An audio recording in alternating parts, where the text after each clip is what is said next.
What's up, guys? It's Kictor. Oh, Kenzie.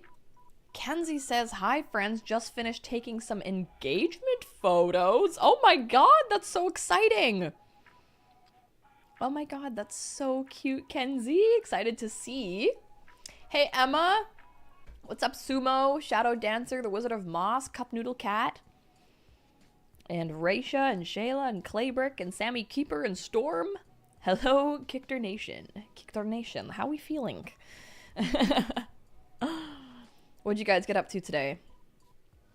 I did some nap maxing today. I napped. I had to like schedule and cancel a bunch of appointments today, and it was so fucking draining. But I feel like my day is actually beginning now. I'll probably be up late.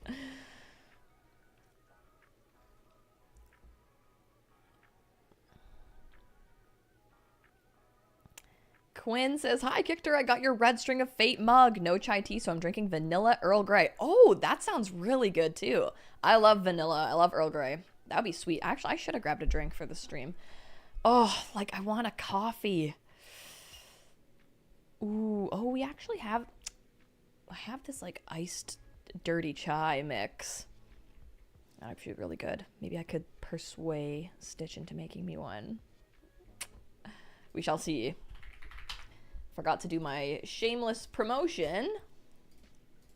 I'm gonna post in the chat if you'd like to get a danmei book club shirt or mug.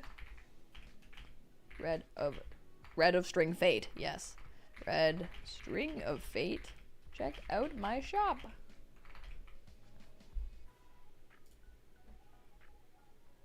And guess what shirt I'm wearing? Oh, danmei book club.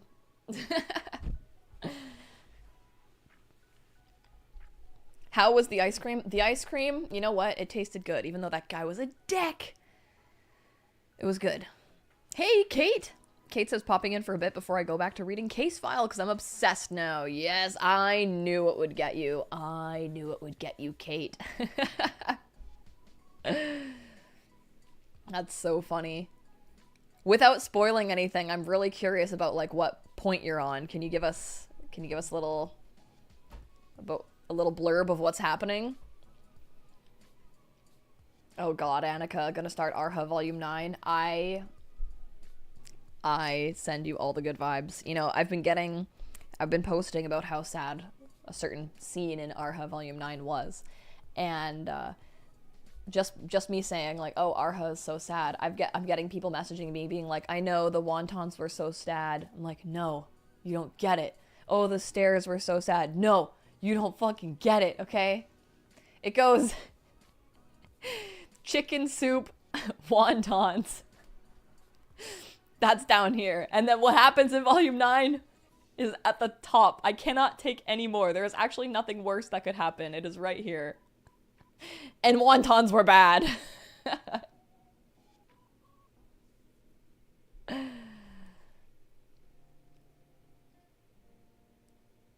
Oh my god, Lizzie, you sprained both your ankles. I'm so sorry to hear that. That is horrifying. I hope that they recover soon. Oh, lots of people wanting to start Case File. Oh, brother. Kate says, Kictor knows the way to my heart is toxic danmei men. Mine as well. I watched the second episode of Summer... I keep wanting to say A Summer with Hikaru, but it's the summer Hikaru died.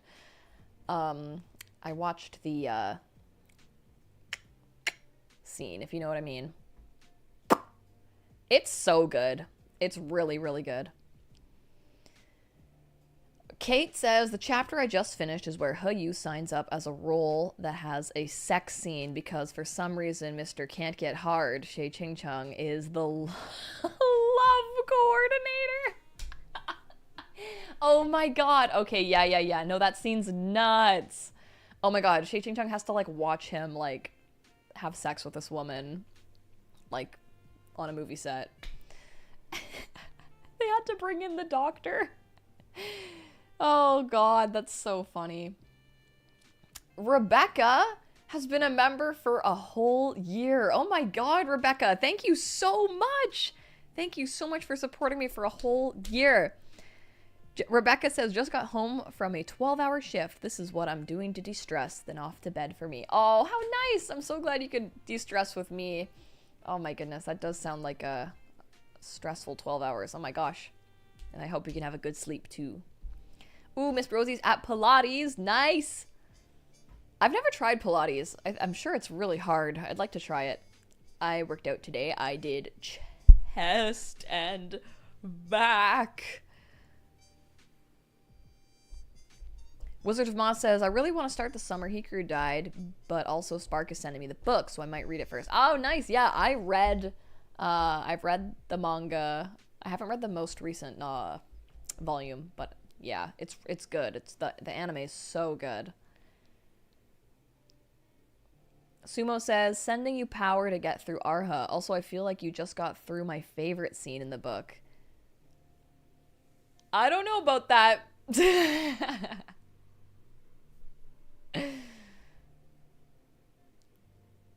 Kenzie says, Briarbox sent you some photos. Oh my goodness. Oh, you guys, this is so fucking precious. Look at them.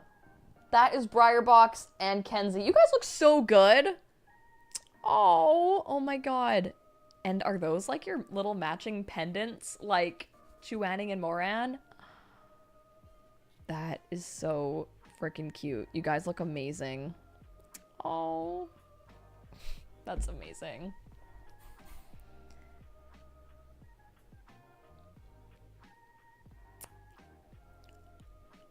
Alumdina Bloy said, I just got out of hockey training. Nice! I'm missing hockey, man. I miss it. My season doesn't start back up until September.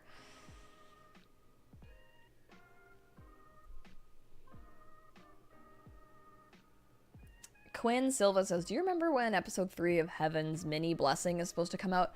I don't know when that is supposed to come out. Also, it's Shalian's birthday, I think. Like, technically it'll be tomorrow for us, but I think it's time in China now.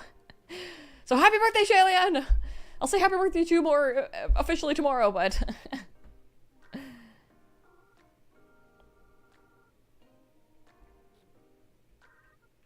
You know, Leandra, I want to sit in the sad feelings of Arha. I've actually reread the scene like 7 times now. I can't stop reading it because it just affected me so much. I don't want to be distracted from it. I just, oh, man. Oh.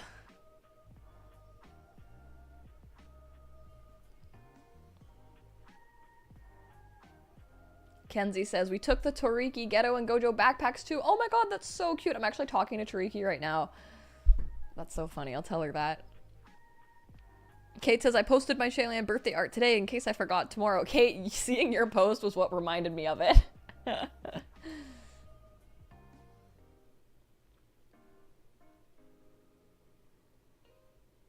Cup Noodle Cat says, Kictor, every time you say Arha can't get worse, I'm reminded of Stitch saying Thousand Autumns couldn't get worse at the start of book 2.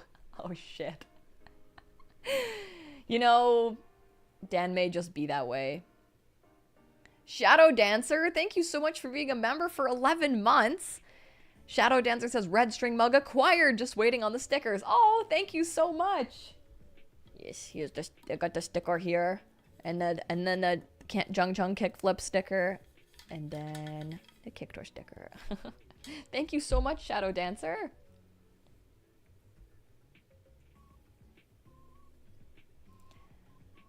Oh, Lizzie, yeah, I hope your... Oh, yeah, what did you say about your ankles? Did you give more info about it? Let me see.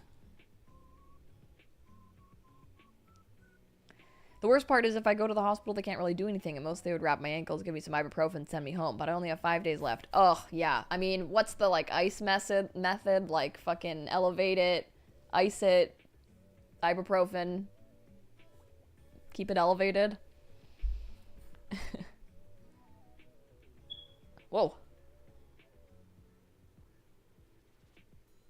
I think my fire alarm battery just... Oh, that scared me. It's like when it beeps when it's like dying. I hope that doesn't happen again. Hi, Chirong! Kate says, danmei just keeps getting worse until you suddenly have a happy ending and everyone is happy. Yeah, sometimes it feels like that. Hey, Nicole! Welcome to your second stream. Oh no, Mia, I'm sorry that the dentist hurt your mouth.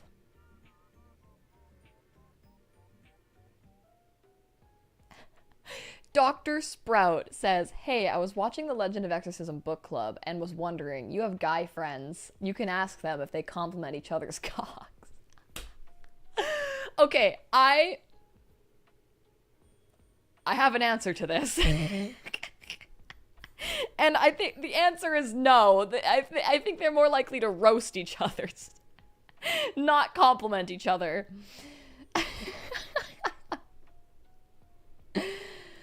CSCL, thank you for your donation. Recap: in Cloud Recesses and its 4,000 rules, Wei Wuxian steals a drink, peeps on Lamwenjie, not like that, and straddles in bed, kinda like that.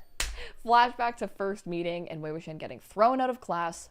Foreshadowing. Ooh, yes, very good. That's a great. You're so good at the recaps. Oh my god, you really. I was like, what? I don't even remember what happened last chapter. Yes. Yes, thank you so much for your donation.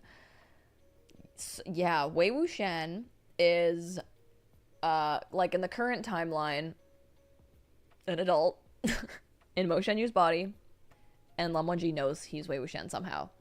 Wei Wuxian still isn't sure, but he locked him up in his in this room, and the juniors were like, you want us to lock him up in the room that we're not allowed in? Like, your bedroom? And he's like, yeah. So they lock him in there, and he finds that Lan Wangji has stashed alcohol. That's so strange. Lan Wangji never drank alcohol. That's so forbidden. And then, you know, he wants to leave Cloud Recesses, so he gets the idea to pickpocket somebody's token while they're at the anti-horny spring. There is literally a cold spring for the boys at Cloud Recesses, and to go in when you're horny. And he sees Lan Wangji there, and even the juniors are like, oh my god, Lan Wangji is in the anti-horny spring? What the hell? And the way that Lan Wangji folded up his clothes was horrifying because it was so perfect. And then he sees that Lan Wangji has 33 whip scars on his back, and that's the type of, like, whipping that would kill someone. Like, it's the most top end of punishments possible. So he's like, what the fuck did Lan Wangji do to receive that? And then he sees that Lan Wangji also has a brand mark that was actually identical to the one that was on his previous body, which is crazy. Like, what the hell happened there? Also, they ran into Lan Qichen, and Lan Qichen was overjoyed to see Lan Wangji brought someone back to Cloud Recesses and was like, you treat him well, okay, honey? If you need anything, I'm here. I'm gonna go visit my boyfriend, the Jin sect, but you guys have fun. And then, it probably means nothing, yeah. And then Wei Wuxian was gonna pickpocket Lan Wangji after he fell asleep, but Lan Wangji woke up.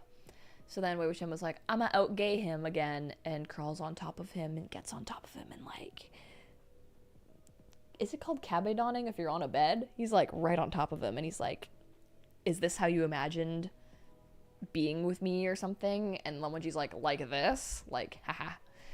And then Lan Wangji zaps him, and he goes limp on top of him.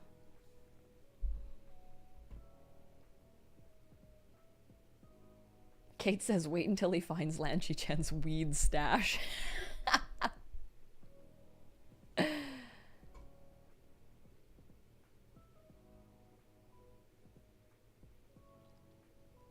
Hey, Jessica!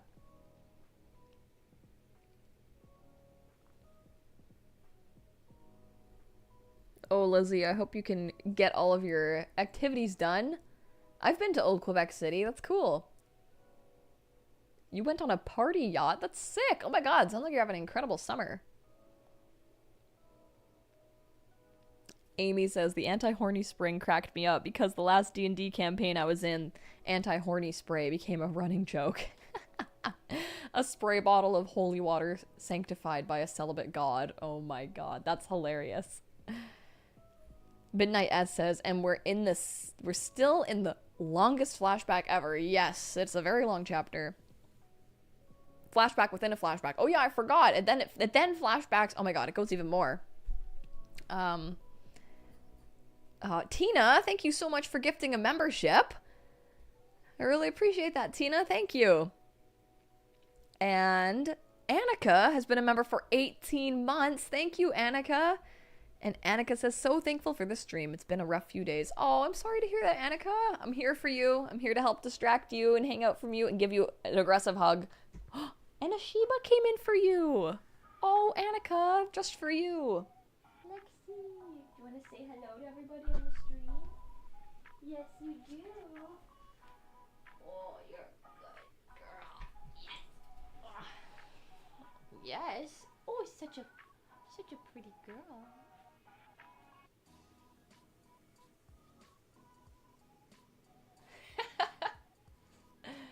Oh.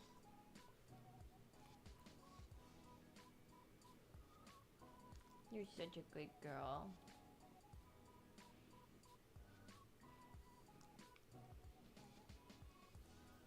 Oh, I bet she got scared from the alarm.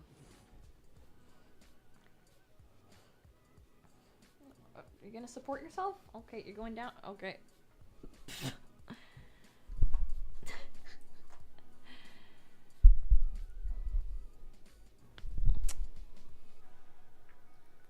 Annika, no! Hey, you know what though? It's important to put yourself out there, and if you never confessed your feelings, you'd never know. So, hopefully things can get better, but don't beat yourself up. That's life. You gotta ask people out if you have feelings for them, because you never know. So I hope things can get better, but try not to beat yourself up too much about it. This is Lexi. And oh, what was I gonna say? Oh yeah, the other part of the chapter is we get the flashback for, you know, the Lan clan holds like a summer class where other boys can come and learn under their cult for a while because they'll put them into tip-top shape. And right off the bat, Wei Wuxian already got caught by Lan Wangji sneaking in liquor, and they fought. And then the next day, Lan Qiren, who's like the teacher, was asking Wei Wuxian all kinds of questions. And cucumber salad, thank you so much for your donation. Hello. Thank you, cucumber salad. Thank you so much. Lan Qiren was asking him questions, and Wei Wuxian had an answer that kind of shocked everybody and freaked everyone out. And it was about using resentful energy instead of, you know, good energy to cultivate, because, you know, some people can't even cultivate cores. So using resentful energy would be another way to do that. And there's so much resentful energy around, it seems like it would be a waste. But Lan Qiren was basically like, stay away from that demonic shit. You can't regulate that. It's so dangerous. Don't even fucking talk about it. And he got kicked out of class. And we also got introduced to Ni Huaisang and his older brother, Ni Mingjue. And Ni Huaisang seems to have taken a liking to Wei Wuxian and likes to hang out with him and Zheng Cheng. And there's a picture of them all kind of just being boys and hanging out. And in the background, there's Lan Wangji all alone. And he's already kind of gotten a reputation for being like a fuddy-duddy. Like he's he's such a perfect son, you know. Like they kind of don't like that guy already. And I just feel bad for him because he wants to hang out too, you know. Okay, you want down? Good girl.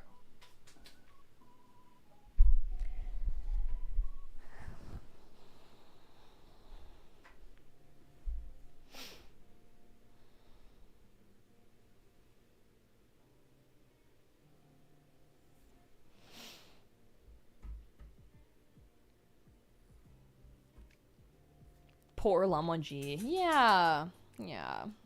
I feel bad for him. Annika says, thank you for the encouragement. I've been a wreck. Oh, we've got your back. I see other people in the chat also encouraging you. Things will be okay. Shy Galadriel says, how are my lovelies? I'm great. Stitch is great. The Shibas are great. Glitch says, I need help. My mom wants to know what the stories I've been reading are about. It's Scum Villain. What do I say? Just say historical Chinese fantasy. And then, you know, you could say it's about a guy who gets transported into a web novel that's set in a historical Shansha genre. And then hopefully she'll be lost from there. Brayley says, it's so nice having so many people explain while we're reading. Thanks, guys. Yeah, I feel the same way. Like, being able to, like, remember where we're at and explain what's going on. And if there's any questions, like, just being able to ask with everybody is my favorite part of all these streams. There will be no confusion in these streams.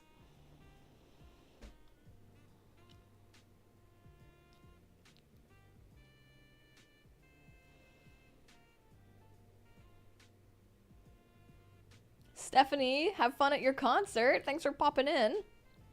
Quinn says, I'm confused. What are you confused about, Quinn? We will solve it.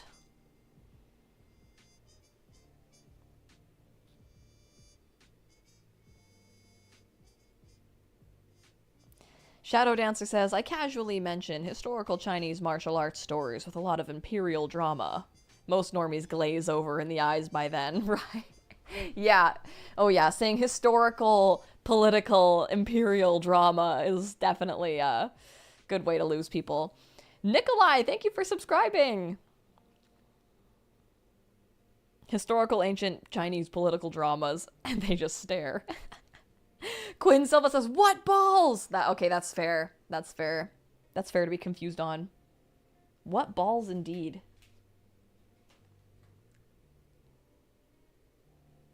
Okay, also, has anyone been watching Revenged Love? It's like a C-drama, and the guy who is playing Blackwater in the TGCF live action, if that'll ever be fucking released, is in it, and it's gay. Like, it's like full-on gay. I can't believe how gay it was, actually. I watched a couple, like, scenes from it, and they're, like, talking about having sex with each other, like, on top of each other all the time. And then the Omegaverse Chinese live action comes out. I'm like, what the hell is going on? Revenged Love. Kate says beef leaf crumbs. Girl, you know, yes. Shy Galadriel says, idea for 2 more merch shirts. A shirt that says Jinling's uncle and one that says Hangguan Gun.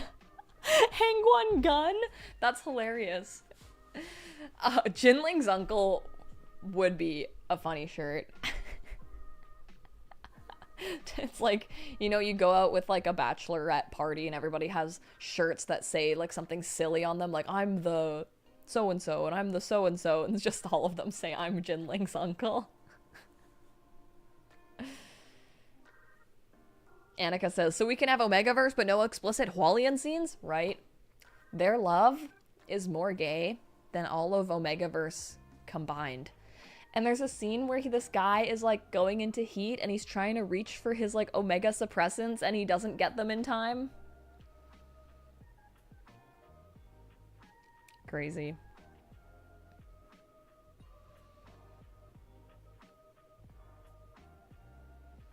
Kate says, apparently they're not being made in mainland China and mostly marketed in Taiwan, Thailand, Korea, etc. So that's why they're gay.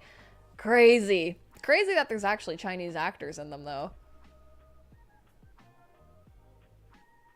Barry Zhang, yes, I know the video you're talking about. And Jin Ling's uncle goes to Jin Ling's uncle to tell Jin Ling's uncle. Joe has been a member for 21 months. Oh my goodness, thank you so much. Joe says, what should I draw for Shalian's birthday? I can't decide. Ooh. What's a good moment? What's a good Shalian moment? Chat, help out. What's a good Shalian moment? A genuine moment where Hua Chung can make him smile would be nice. Yesterday, when I came down for dinner, my dad goes, hey, I watched your most recent video. And I was like, oh yeah? Like, I know he watches my videos. And he's like, yeah, the one where the guy keeps getting stabbed. Ugh, ugh, ugh, ugh, ugh. It was like, oh, yeah, you watched it. He's like, yeah, that was so fucked up. Oh, God. Cucumber salad, thank you so much for your donation. I just finished editing the next chapter of my fan fiction in time to catch this. Oh, nice! I'm glad I managed to catch another stream. Question is, how gay is this book getting so far? Well, it's quite gay because Wei Wuxian is in the body of a gay guy. So he's like acting extra gay, and he's acting extra gay with Lan Wangji, who you can infer at this point has like real gay feelings for Wei Wuxian. And Wei Wuxian at this point is still like not taking his gayness seriously. But we're kind of getting glimpses of Lan Wangji's devotion to him, if you will. Oh no, I just see other people reacting to things Kate has said, and now I have to scroll up. Kate, you have quite a way with words. What did you say?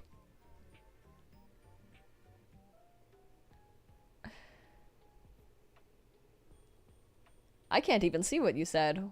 Where's Kate's message?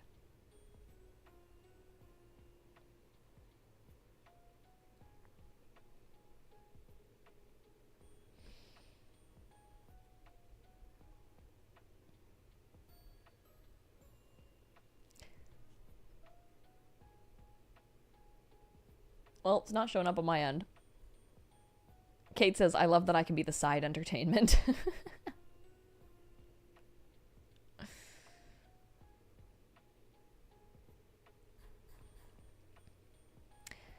Briarbox says, thanks for the... Oh, you know what? Maybe I don't have all chat on. Maybe that's why.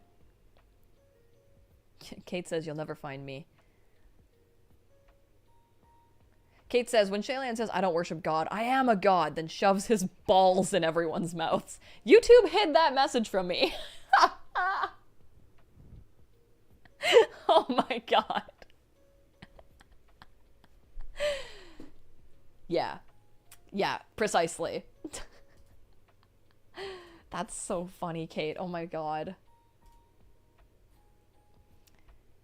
Also, Cucumber Salad, thank you so much for your donation. You are so generous. Thank you so much.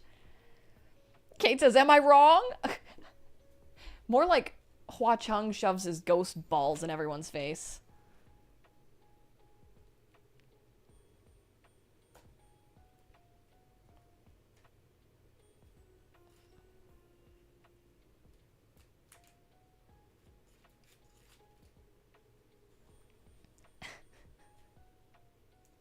He did that and Hua Chung got so turned on.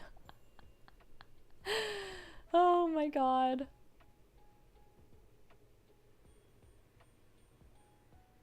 Oh, wait! I was thinking of the wrong scene. Yeah, no, he does. He does shove his balls down everyone's throats. That's an actual scene, indeed. Oh, sorry, Briarbox. Briarbox says, I love that you started to read my message and then stopped to talk about Shaylan's balls.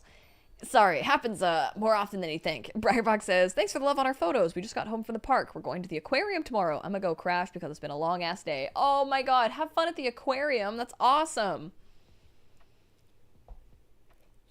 Go to the jellyfish zone and think of Shay Ching Chung.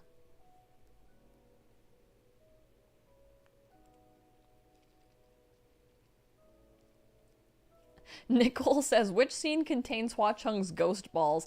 I thought Kate was still talking. For some reason, I didn't really read Kate's message all the way through. And I was thinking about the stabbing scene still. And I was like, well, Hua Chung explodes that whole place as like a ghost flame. So I was like, I just said something about his ghost balls. But there is the scene where Shaylan makes the little meatballs or whatever, and then his chastity meatballs, and then throws them down everybody's throat, like that scene out of Elf where he's like, whew, whew, whew, whew. Kate says, I'm going to the Vancouver Aquarium in September and I'm so excited. Oh my god. Dude, the Vancouver Aquarium is fucking awesome. It definitely has a jellyfish zone that you're gonna go nuts in for Shay Ching Chung. Incorruptible chastity meatballs.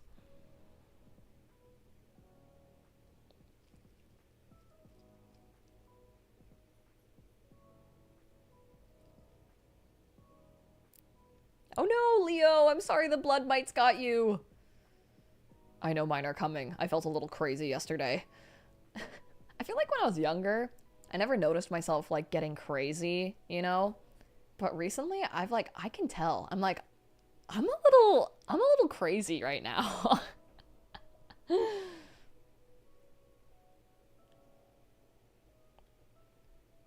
Wei Wuxian's wig says the blood mites got me yesterday. No!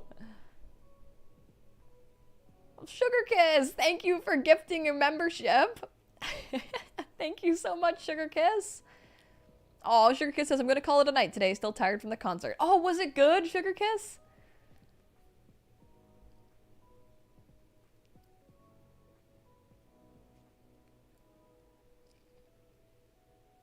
Hey, Mimi. JR says his chastity wasn't that incorruptible. Ayo. I says crazy. I was crazy once. How does the rest of that go? Is it like there's rats in the walls and rats make me crazy? Crazy? I was crazy once. Something like that, right? Kate says I do get crazy though.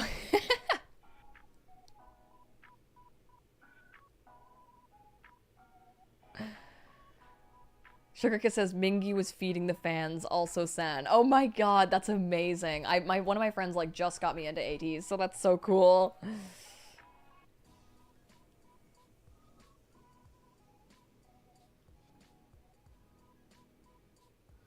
You saw 80s, right? I might have gotten that mixed up. I saw someone's Instagram story.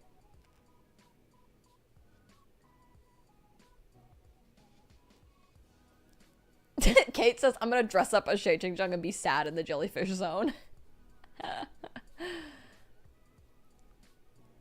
Yes, it was 80s. Okay, cool. Kate says, do you think Shi Qingxuan gets her period in femme form? Does she use the scum villain pads? Oh my god. If she can get pregnant in her female form, then yes.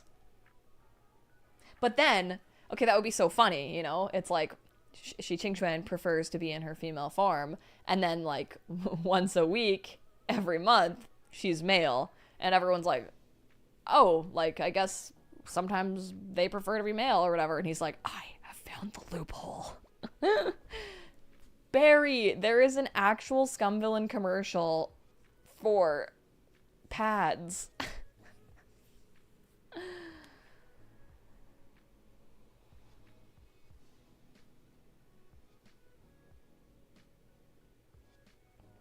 Oh my god, Briarbox says, actually, one more thing, and that is that damn man Xianghua. He took my bias and now I own like 17 photo cards of him. Mother is mothering.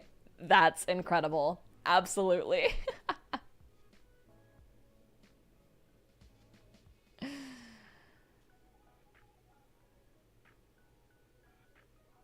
Oh no. Shi Qingxuan in female form forgets that periods exist mid-mission. I feel like Shaylin would have a pad. No, you know, Hua Chung would have a pad on him. You know, Crimson Rain. He actually got that name because he helped out a lady in need one time by being so resourceful.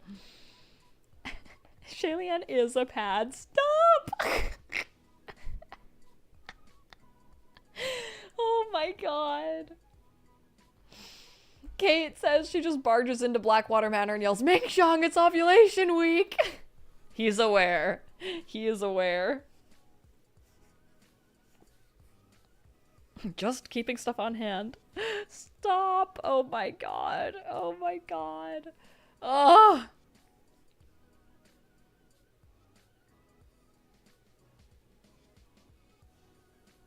Hualian do be kinda tampon coated. Stop! Stop! Oh my god, you can't say that! Does Mingxiang have to sync with Shi Qingxuan? Oh my god, oh my god. You do not want to see He Xuan on her period.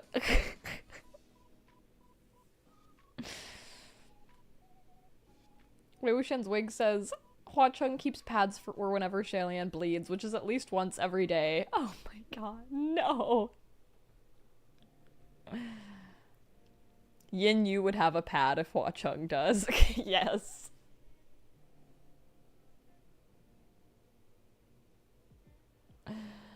Oh man. Kate says Pei Ming would have tampons. He's a feminist. You know, Shiwudu would, because taking care of Shi Qingshuan, you know? I could see Pei Ming hanging out with Shiwudu and being like, ugh, what is this? Quinn Silva, thank you for your donation. Beefly, if you can't have your period if you're pregnant. Oh my god. Oh my god. Shi Qingshuan being like, Ming Xiang, there's a loophole.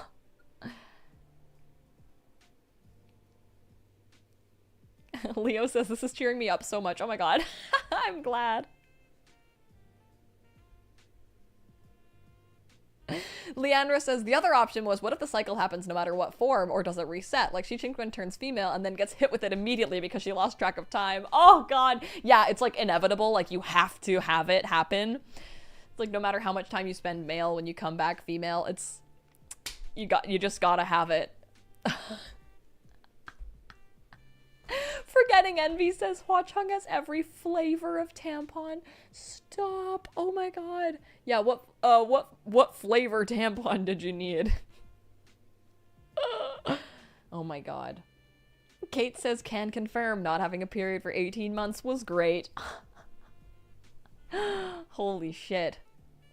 18 months? Is that... I don't know how pregnancy works. After you give birth, do you still not have your period for a while?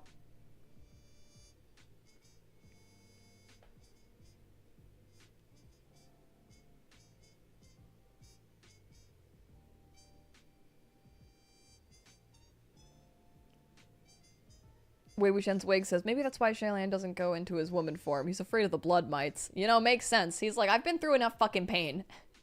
That would actually be hilarious. He's like, yeah, all the worst pain in the world I've gone through. I've been stabbed 100 times. I was locked in a coffin for 100 years. I've been trampled. I've witnessed my parents die. But nothing beats period cramps. And Hua Chung's like, this is well known across the world. Kate says, you don't get your period if you breastfeed. Then it takes a while to come back. What? How does your body know if you're breastfeeding or not? That's fucking crazy.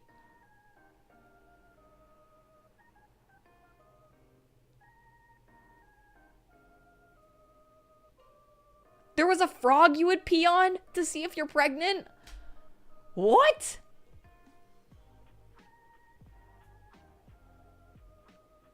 That's fucking crazy. Oh my god.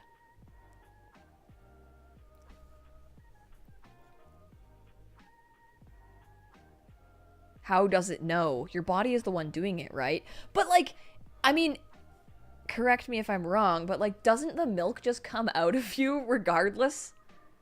Like you have to pump it out, right? Like, isn't the milk, if you don't, like, if a baby isn't sucking the milk out of you, or if you aren't like pumping the milk out of you, does your body know to like not make more? Isn't that fucking like, think about that. That's fucking crazy.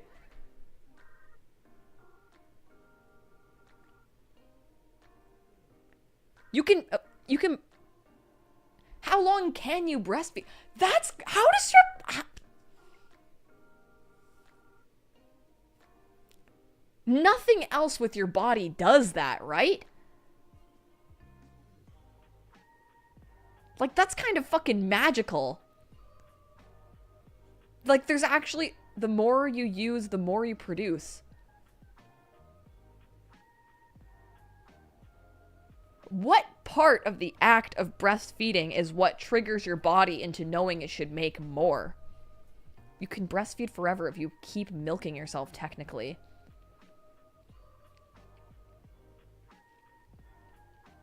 Is it like in the nipple, or is it about like how much your body just knows when like the milk gland or whatever is like empty? Like, what?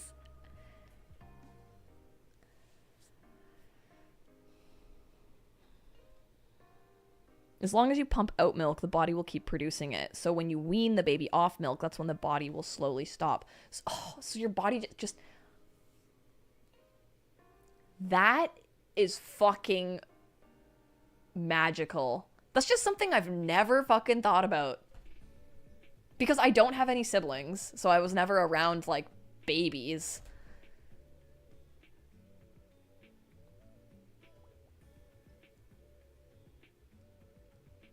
Kate says, I'll explain it to you on Wednesday. At the members only stream. Thank you.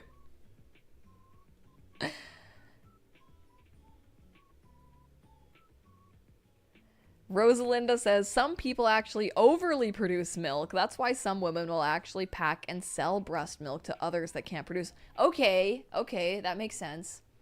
Because, yeah, I do know that some people, like, can't do it. But, like, maximum is 8 years for a human.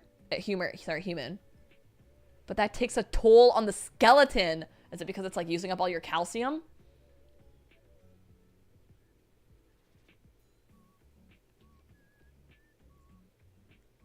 This is so interesting. Thank you so much. Yes, there's going to be a member stream on Wednesday because I'm going away on the weekend.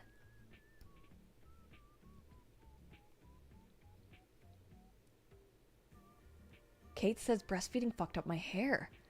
That's crazy. Calcium, damn calcium stealing babies. Lemon stealing whores. The female body is amazing. Xi Qingxuan probably. Oh my god. Well, I guess there's like calcium in your like hair and stuff, and your like nails and stuff too, right? That is crazy. Oh my god, so many moms in the chat. This is amazing.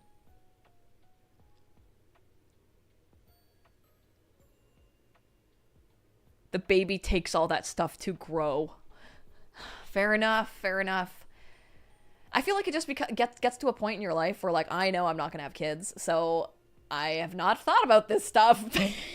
I feel like I have a really good general knowledge of, like, a lot of things, but just something like that. Like, you know, I didn't grow up, like, with my mom, and so I don't have any siblings. I don't have any close friends with babies yet.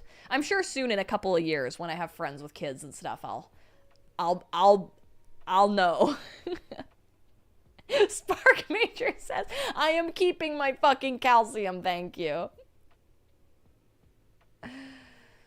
Quinn Silva, thank you for your donation. Quinn says, can we please change the topic? Some girls can't get pregnant and it's starting to be triggering.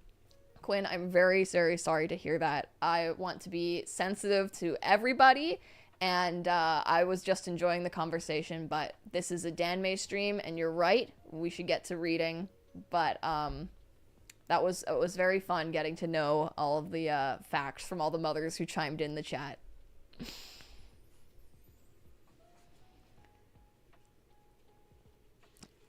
All right, everybody. Are we ready? Spark Major says, thanks, moms. Alrighty.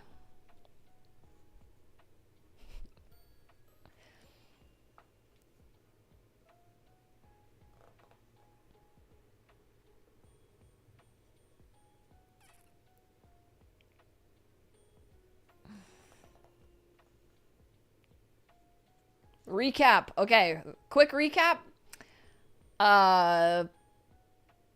Wei Wuxian is at the cloud recesses. He found some interesting facts about Lan Wangji, like he has 33 whip scars and a brand on his chest, and he's been smuggling alcohol. All very strange things, very unlike Lan Wangji he knew from the past.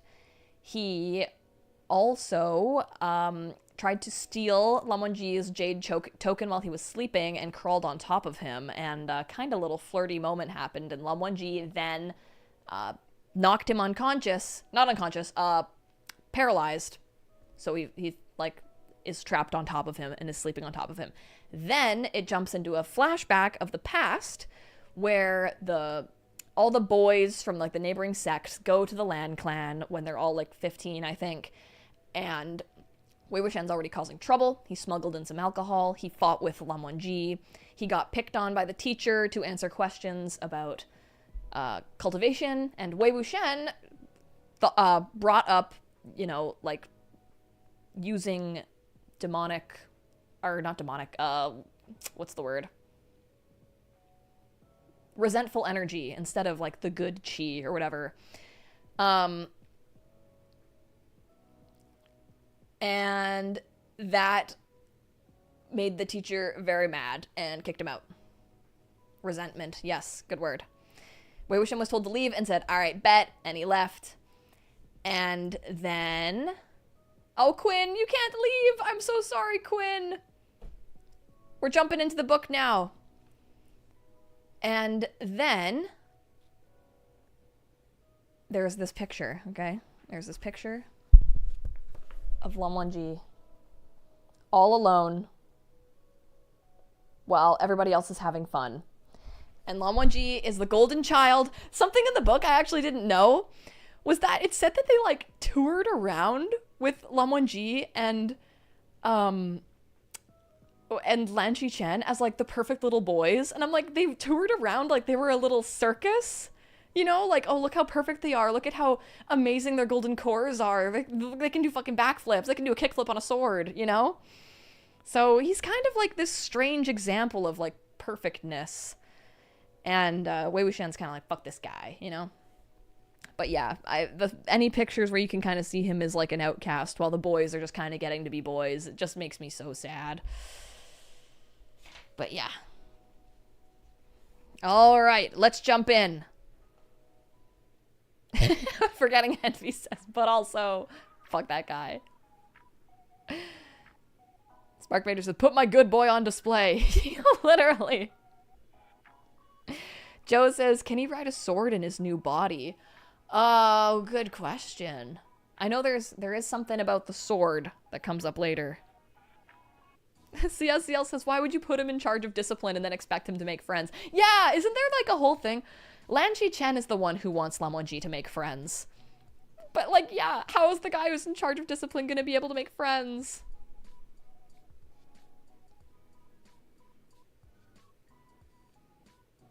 Wei Wuxian's wig says he can definitely ride a sword in some way, though. Oh! That he can. That he can.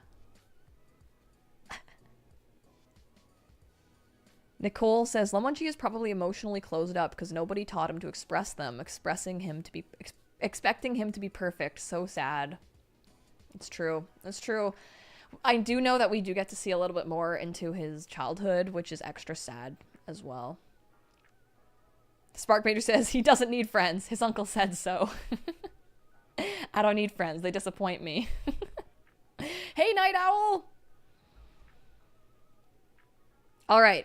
Can everyone in the chat send me good vibes? Because I can feel myself starting to feel bad about the whole pregnancy thing. So can we just, like, put that aside? All the messages being like, I just feel bad. And I don't want it to ruin the vibe of the stream. So just send good vibes. Everybody good vibes. It's all good. Leaf of Legend says, I want everybody to know when I typed poor Wangji, autocorrect wanted me to correct it to poor Wanning. Who deserves it more in the moment, right? Who deserves it more? Wanning or Wangji? One of them is suffering.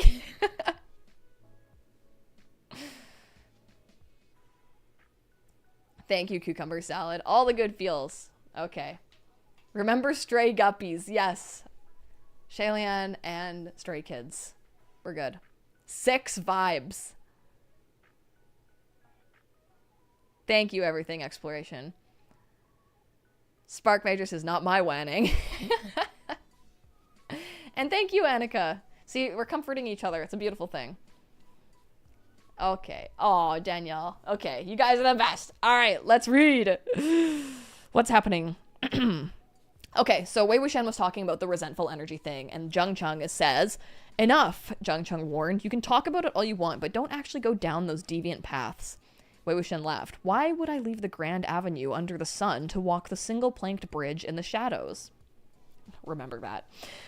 If it's easy to walk it, someone would have done so already. Relax, he's asking his questions and I'm just answering them. Hey, you guys coming? Come hunt pheasants with me before curfew starts. Chung Chung scolded. What pheasants? Where did you see pheasants here? Go transcribe the Righteous Collection. Lan Qiren told me to tell you to copy the Highest Justice chapter 3 times so you can learn what ethics and natural law are all about. The Righteousness Collection was the Lan family precepts. Their family precepts were so numerous that Lan Qiren had edited and assembled them into a thick collection, and the Highest Justice and Standard Etiquette chapters took up most of the work. Wei Wuxian spat out the sprig of grass in his mouth, dusted off his boots, and said, Copy 3 times? I'll ascend after the first time. I'm not a Lan, and I don't plan on marrying into the Lans. So what do I need to copy their family precepts for? I refuse. Ni Huasong quickly said, I'll copy it for you. That little suck-up.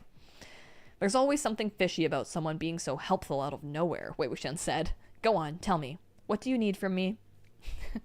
You see, Wei Shang, Ni Huasong explained. Old man Lan has a bad habit. He abruptly stopped mid-sentence. He cleared his throat, opened his fan, and shrank to the side.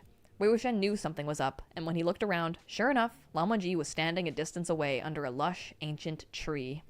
With Bishen carried on his back, he was watching the group from afar. Sorry. He was graceful and elegant, as if he himself were a tree of jade, mottled with the shadows of the leaves and the sun's rays. It's giving Wanji Wanning, if you know what I mean. And yet his gaze was exceptionally unfriendly. Meeting his glare was akin to plunging into an icy cellar. Everyone knew they'd been a little too loud shouting back and forth earlier, and it was probably that commotion that had drawn him over, so they were very consciously shut up. Wei Wuxian, however, jumped down and went over to call after him. Wanji Shang! Using Shang? Oh my god. We're on page 152. Lan Wangji turned and left immediately, but Wei Wuxian chased after him excitedly, shouting, Wanji Shang, wait for me! That white robe and its airy sashes flashed behind the tree and instantly disappeared without a trace, a clear indication that Lan Wangji did not want to converse with him. Having been only met with his retreating figure, Wei Wuxian felt snubbed and turned back to the others to accuse him. He ignored me. Yeah, Ni Huasong replied. Looks like he really doesn't like you, Wei Xiang. Lan Wangji usually... No, he's never this rude. He probably wasn't even being rude. He's just embarrassed. He doesn't know what to do. He had to walk away. No, I have to keep it in. I think Lan Wangji has a crush, for sure. Like, for sure. Because also, it's just like, it's such the antithesis to his everything, right? He's the little boy that's been circused around, literally fucking circused around for being so perfect. And then he meets a boy that has the fucking audacity to go and, like, sneak out in the middle of the night and get liquor. And then the same boy was like, you want to share it with me? Like, Lan Wangji's, it's like he's never had that crazy streak. He's never done that. And to meet someone like that, you could easily be like, oh, he would hate somebody like that. But I don't think so. I think, you know, at least for him, it's like the opposite. Fucking attracted there, man.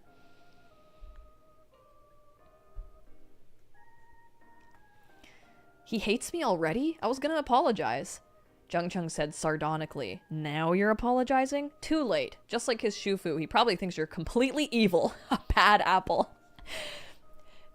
That's actually hilarious. Imagine someone telling you that they think that you're completely evil. He probably thinks you're completely evil. Zheng Cheng, like, Jesus Christ. A bad apple. He won't care to give you the time of day. Wei Wuxian didn't care. He chuckled aloud. He can ignore me all he wants. It's not like he's even that pretty. Okay. But then when he thought about it, yes, the boy was indeed that pretty. What's that meme that was that's in that exact same, like, he was indeed that pretty. So he nonchalantly tossed that pouty feeling to the back of his mind. 3 days later, Wei Wuxian finally became intimately familiar with Lan Qiren's bad habits. Lan Qiren's lectures were excessively and incomparably long, and everything had to be tested or written out from memory alone. The changes of cultivation clans throughout the generations, the division of power, distinguished cultivators and famous quotes, the clan pedigree. Attending these lectures was like listening to the incomprehensible scripture of heaven, and writing from memory was like slavery. Ni Huaisong helped Wei Wuxian copy Highest Justice twice, and before the exam, he begged him for aid.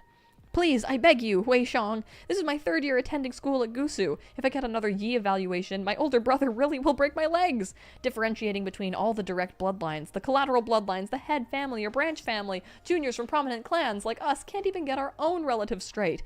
Any relatives twice removed, we just call them aunts and uncles or whatever. Who has extra brain power to memorize someone else's family?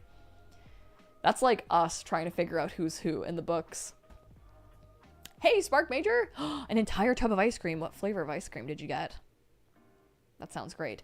The ice cream man is completely evil. You're fucking right, Leo. Holy shit.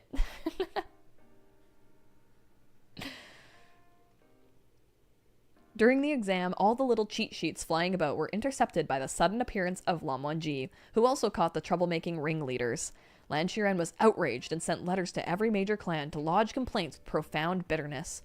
Although this gang of juniors had been unable to sit still at first, at least no one had started anything, managing to keep their butts stuck to their calves. But once that Wei Ying had showed up, the brats who previously hadn't dared to act out were all encouraged to mischief, venturing out at night, drinking alcohol, doing as they pleased. The trend of delinquency grew as time went by. This Wei Ying really was, as he had expected, the largest threat to humanity. Zheng Fengmian responded, Ying has always been thus. Thank you, Lan Shengsheng, for taking the trouble to discipline him. And so Wei Wuxian was punished again. He didn't care at first. It was just book copying, right? He never lacked for people willing to help. Yet, unexpectedly this time, Ni Huaisong said, Wei Shang, I'd really love to help, but I can't. Good luck holding out on your own. What? Wei Wuxian said.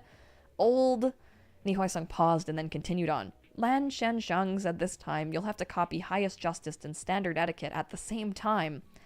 Standard Etiquette was the most tedious chapter of the 12 in the Lan clan precepts, referencing classics, lousy and long, and amazingly replete with uncommon words to boot. One would lose all interest in life after copying it once. Copy it 10 times and you descend on the spot. Ni Huaisong added, he also said that no one is allowed to hang around you for the duration of the punishment, and no one is allowed to help you copy it out. Wei Wuxian was amazed. How would he know if I got help with copying or not? What, is he gonna get someone to supervise me or something? Correct, Zheng Cheng said. What? Zheng Cheng said, he said you will not be permitted to go out. Every day you are only to go straight to the Land Library Pavilion to copy the book, and you'll reflect on yourself against the wall for a month while you're at it. Of course, there'll be somebody watching you. As for who it is, there's no need for me to elaborate, is there? Inside the library pavilion, a verdant mat, a wooden desk, 2 dishes of candles, 2 people. On one end sat poised and proper. On the other, Wei Wuxian had copied a dozen pages of standard etiquette and his head was swimming. Feeling bored, he abandoned the brush for a breath of fresh air and peered over to the opposite side. Back at Yunmeng, there had been plenty of girls at the Zheng household envious that he would attend the same school as Lan Wangji, saying that the Lan clan of Gusu produced beautiful men every generation, and the twin Jades, the 2 Lan brothers, were particularly exceptional. Wei Wuxian hadn't initially had the chance to scrutinize Lan Wangji's full face properly, but now that he had, he let his thoughts fly. He is fairly pretty. His face has nothing to pick on. I just really want those girls to come see for themselves that if you constantly wear a profoundly bitter scowl like you just lost your parents, you can't be saved no matter how pretty you are. He's literally like, he's so hot. Imagine having a face with nothing to pick on. That's crazy. Oh, man. Night Owl says, a lot of focus on this guy he thinks doesn't like him. Bro not beating the allegations. Funny he should say that. Wei Wuxian, have I mentioned he's pretty? Literally. As if you just lost your parents. Funny you bring that up. Oh. Oh, in the chat for Lanjan. Oh. So sad.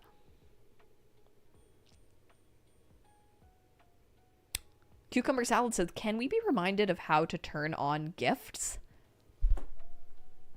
How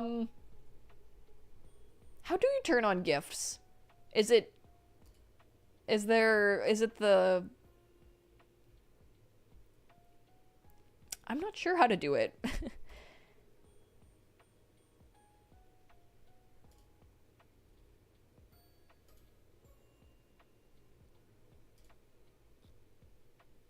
Oh my god, wait, I can donate to myself? That's hilarious.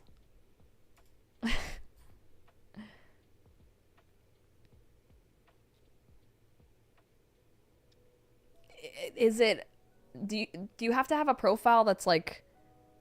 It's in your profile settings. Okay. Yeah. I'm not sure. Kicked Spark Major says $5 says you won't do it. I'm not gonna do it.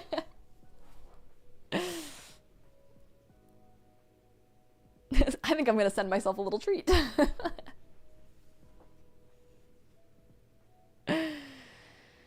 Okay, Wei Shen thinks he's so pretty, so perfect. Lamwanji was transcribing anew the ancient books that had been stored in the land library pavilion for ages, but which were too inconvenient to bring out to show outsiders. His brushstrokes were unhurried and deliberate, the writing proportioned and its characters clean. Cucumber salad! What? Oh my god!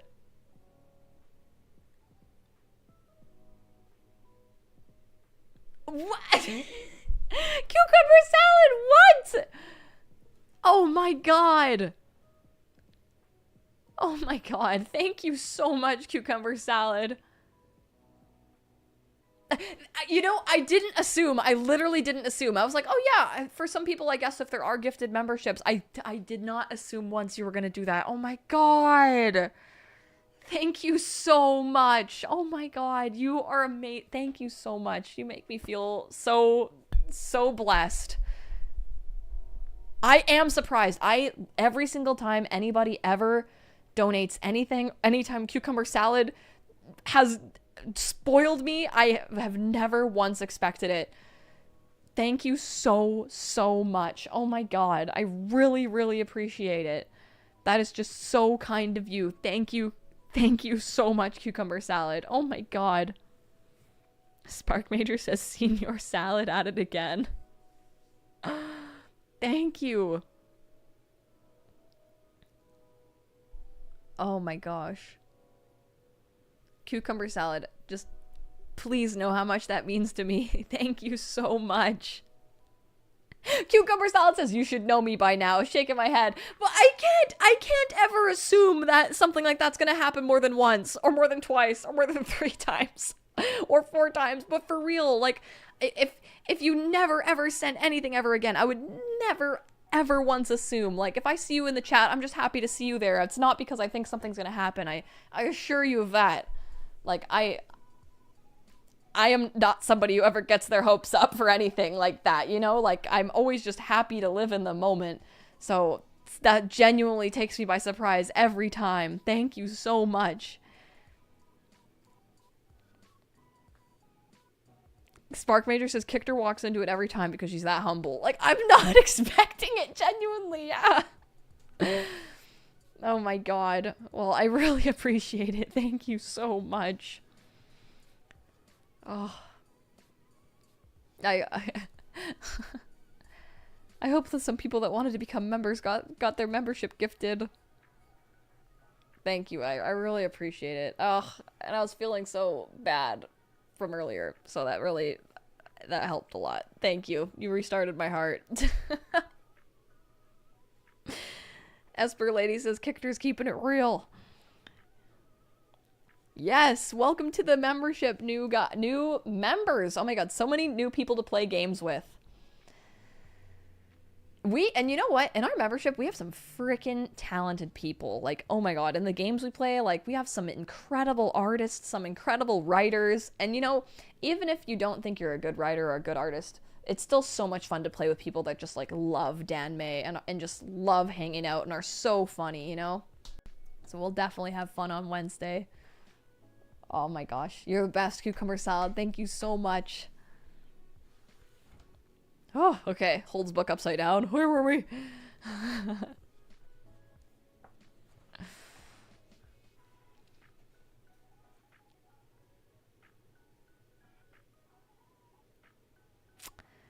Okay, Lamonji is transcribing an ancient book.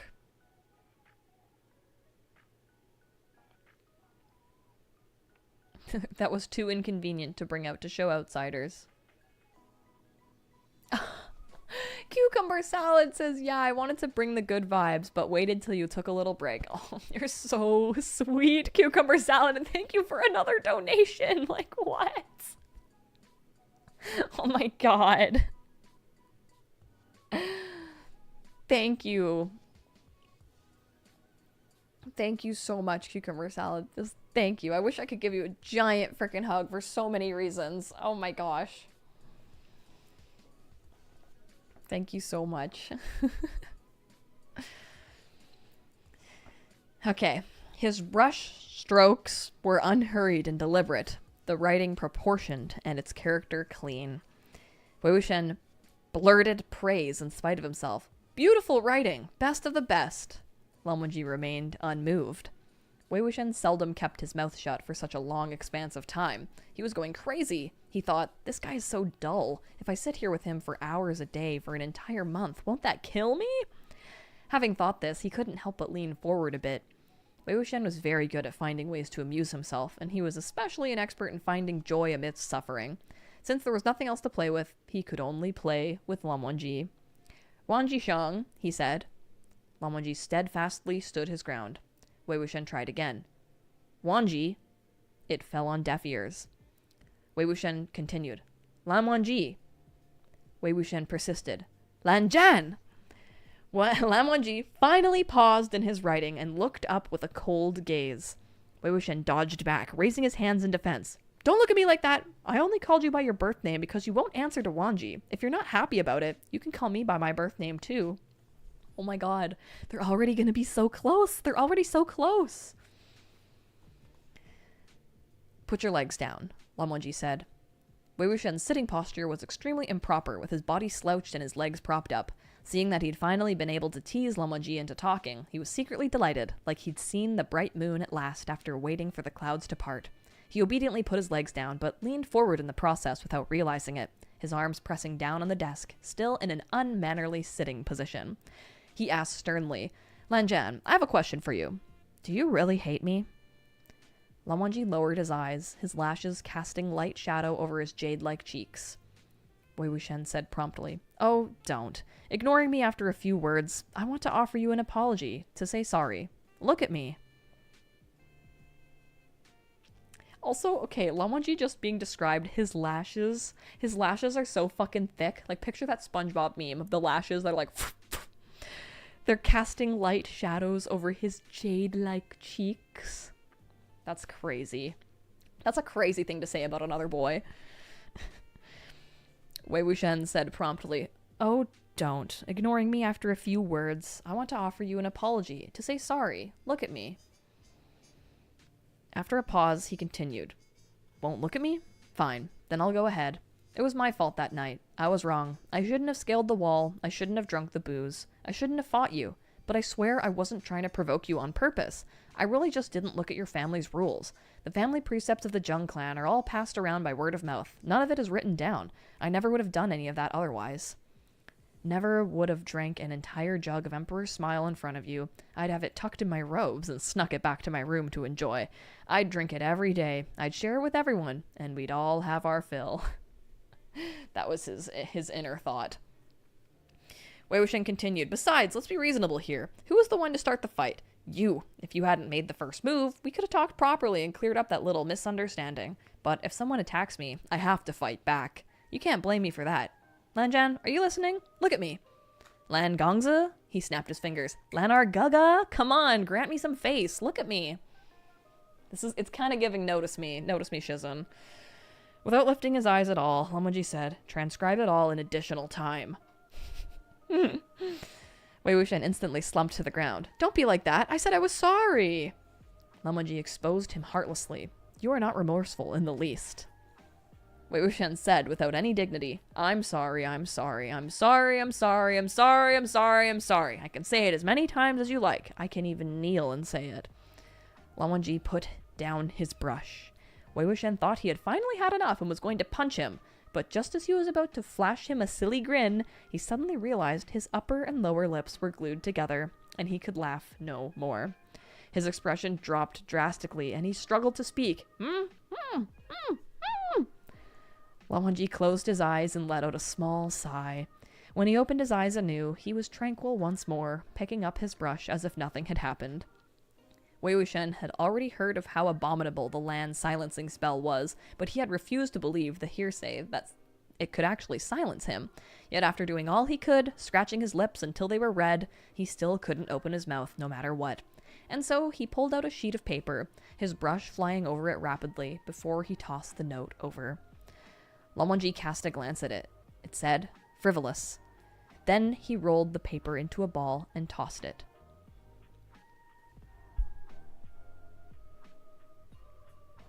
What does that mean? What does that mean? I know what frivolous means, but like, what does Wei Wuxian writing that on the paper mean?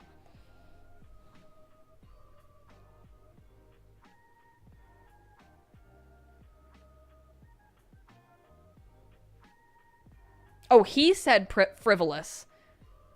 Lan Wangji said frivolous to Wei Wuxian throwing paper at him. Wasting the paper. Okay. He didn't even, like, read the note Wei Wuxian wrote. Got it. Then he rolled the paper into a ball and tossed it. Wei Wuxian rolled on his mat in a fit of anger, then crawled up and scribbled out another one, slapping it down in front of Lan Wangji. It was once again rolled into a ball and tossed out. I see. So Lan Wangji's like, don't bother, pretty much. Like, don't bother, I'm not gonna read your fucking notes. This silent spell lasted until he finished copying. When he came to the library pavilion the next day, the paper balls strewn all over the floor from the day before had all been cleared away. Lan Wangji tucked them all away into his room. Wei Wuxian had always been someone who'd forget the pain once the wound was healed. He'd suffered at the hands of the silent spell the very day before, and after sitting for 3/4 of an hour, he was restless again. It only took a few brashly spoken words before he was silenced once more. Since he couldn't talk, he doodled all over the papers and shoved them over to Lan Wangji's side of the table, where they were all rolled into balls and tossed to the ground. 3 days passed in this way. Having been silenced repeatedly thus, upon the last day of this wall reflection, Lan Wangji thought there was something off about Wei Wuxian. During his stay at Gusu, he had left his sword all over the place. Never once was he seen carrying it. Yet today, he had brought it and placed it next to the desk.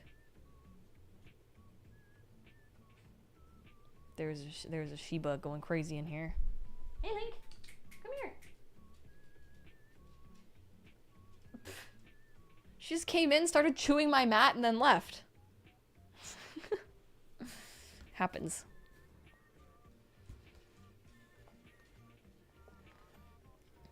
Okay, he brought a sword, which was weird. Yet today, he had brought it and placed it next to the desk. What was more, instead of launching into his usual routine of endlessly annoying and harassing Lan Wangji, he did not utter a single word, but took up the brush as soon as he sat down. He was so obedient, it was peculiar. Lan Wangji had no reason to cast the silent spell. He took another look at him, and then another, as if he couldn't believe Wei Wuxian had all of a sudden decided to settle down. Sure enough, Wei Wuxian didn't sit for long before he started acting up again. He sent a sheet of paper over, gesturing for him to look. Lan Wangji thought it would just be more nonsensical, frivolous words, but something made him glance at it. It was a portrait.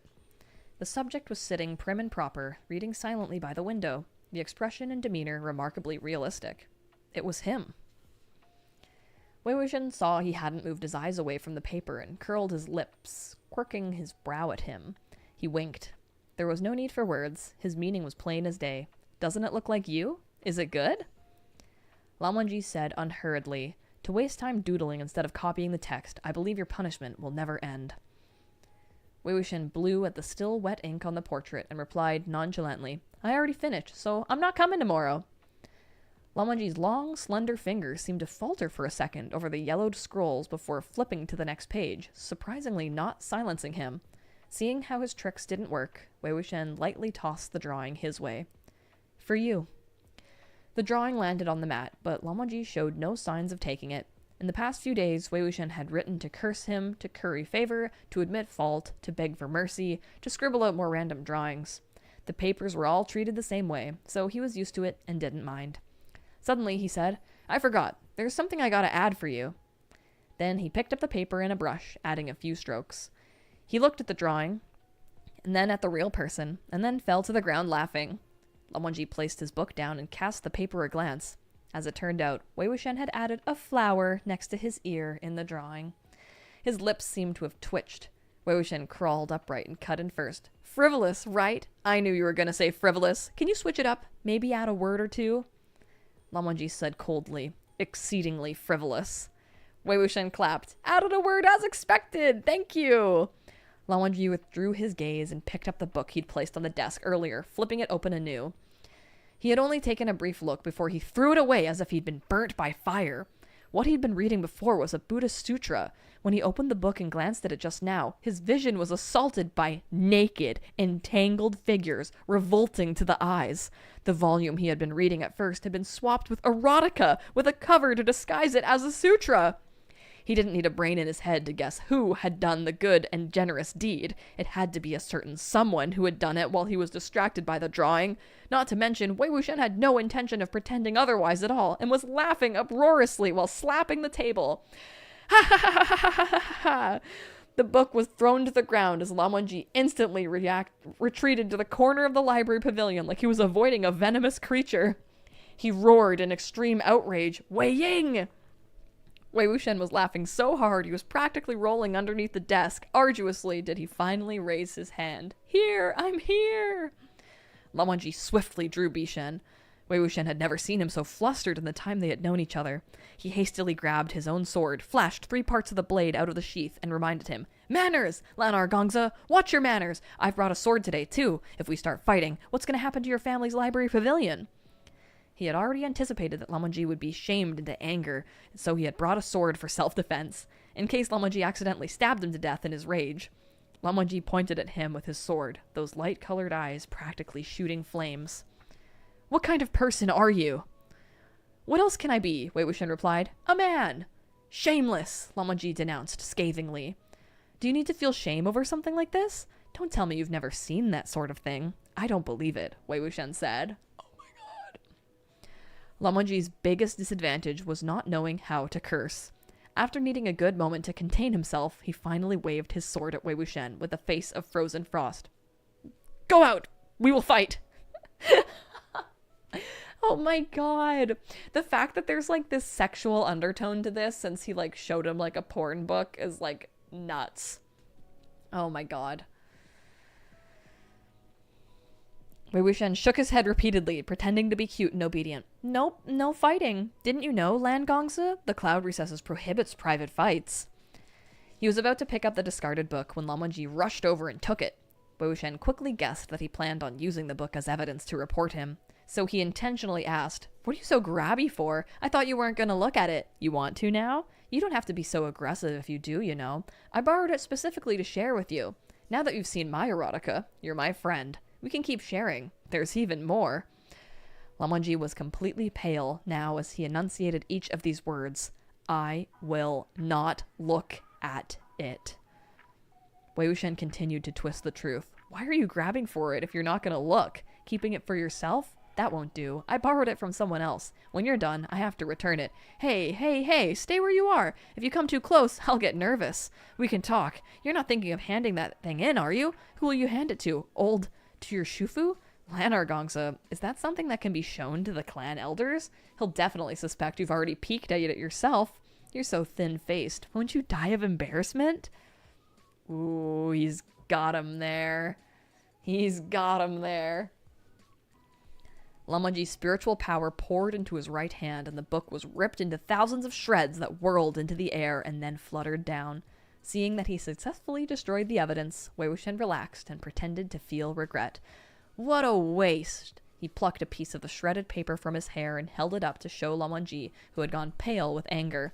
Lan Zhan, you're good at everything, but that habit of yours of throwing things around is awful. Look at yourself. How many paper balls have you tossed on the floor in the past few days? And now you're bored with paper balls, so you're ripping up paper for fun. Clean up after yourself, yeah? I'm not gonna help you. Of course, he had never helped to begin with. Lan Wangji tried to endure it, but in the end, he could not. He shouted angrily, Get lost! Damn it, Lan Zhan, Wei Wuxian said. They all say you're a shining man of virtue, light of this world, that you have the best manners. Turns out that's only half true. The cloud recesses prohibits clamor. Did you know that? And you actually told me to get lost. Is this the first time you've ever said something like that? Oh my god. Wei Wuxian, mouthy little bitch. Knows right how to get under Lan Wangji's skin. Lan Wangji brandished his sword and lunged. Wei Wuxian quickly hopped onto the windowsill. I'll get lost. I'm excellent at getting lost. No need to see me off. When he jumped down from the library pavilion, he laughed boisterously like a lunatic as he charged headlong into the forest. There was already a group waiting for him there. Ni Huaisong asked, how did it go? Did he see it? What was his reaction? His reaction, Wei Wuxian said. Ha! Did you guys hear how loud he yelled just now? Ni Huaisong was full of admiration. We heard! He told you to get lost. Wei Shang, this is the first time I've heard Lan Wangji tell anyone to get lost. How did you do it? Wei Wuxian preened triumphantly at his success. There is much to celebrate. I helped him break that rule today. You all saw it, right? The self-restraint and discipline that the world praises Lan Gongza for collapsed before me. Zheng Cheng glowered and scolded. What nonsense! What's there to be so proud of? Is it such an honor to have people tell you to get lost? What an embarrassment for our family. Wei Wuxian said, I was going to apologize, but he kept ignoring me. He'd already silenced me for so many days, so what if I teased him a little? Too bad about that prized erotica of yours, Huaisong, Shang. I hadn't even finished reading it yet. It was so spectacular! Lan Zhan really doesn't get it. He got all upset when I showed it to him. What a waste of that face of his. What a waste of that face of his, huh? It's not too much of a loss, Ni Huaisong said. There's plenty more where that came from. Zheng Cheng sneered. You've thoroughly offended both Lan Wangji and Lan Qiren now. Get ready to die tomorrow. No one will collect your corpse for you. Oof. Oof. A little bit of foreshadowing. Oof. Wei Wuxian waved him off and then hooked his arm around Zheng Cheng's shoulders. Who cares? I'll tease him a bit more before I go. You've already collected my corpse so many times. Once more won't hurt. Oof. Zheng Cheng struck out with a kick. Away with you! Next time you do something like this, don't let me know, and don't tell me to come watch either. In order to prevent the old stick in the mud and little stick in the mud from attacking him in the middle of the night and hauling him out of bed for punishment, Wei Wuxian slept, hugging his sword the entire night. Who would have thought that all would be peaceful until the next day? It was then that Ni Huaisong came to find him, elated. Wei Shang, you really have the best of luck. That old man went to attend the symposium hosted by my family at Qinghe. We don't have class for the next few days. The old one was gone, leaving the little one, and he was a piece of cake to handle. Wei Wuxian scrambled out of bed, tugging on his boots. He said happily, Well, doesn't fortune smile down on me today? Auspicious clouds above tell me that heaven's got my back.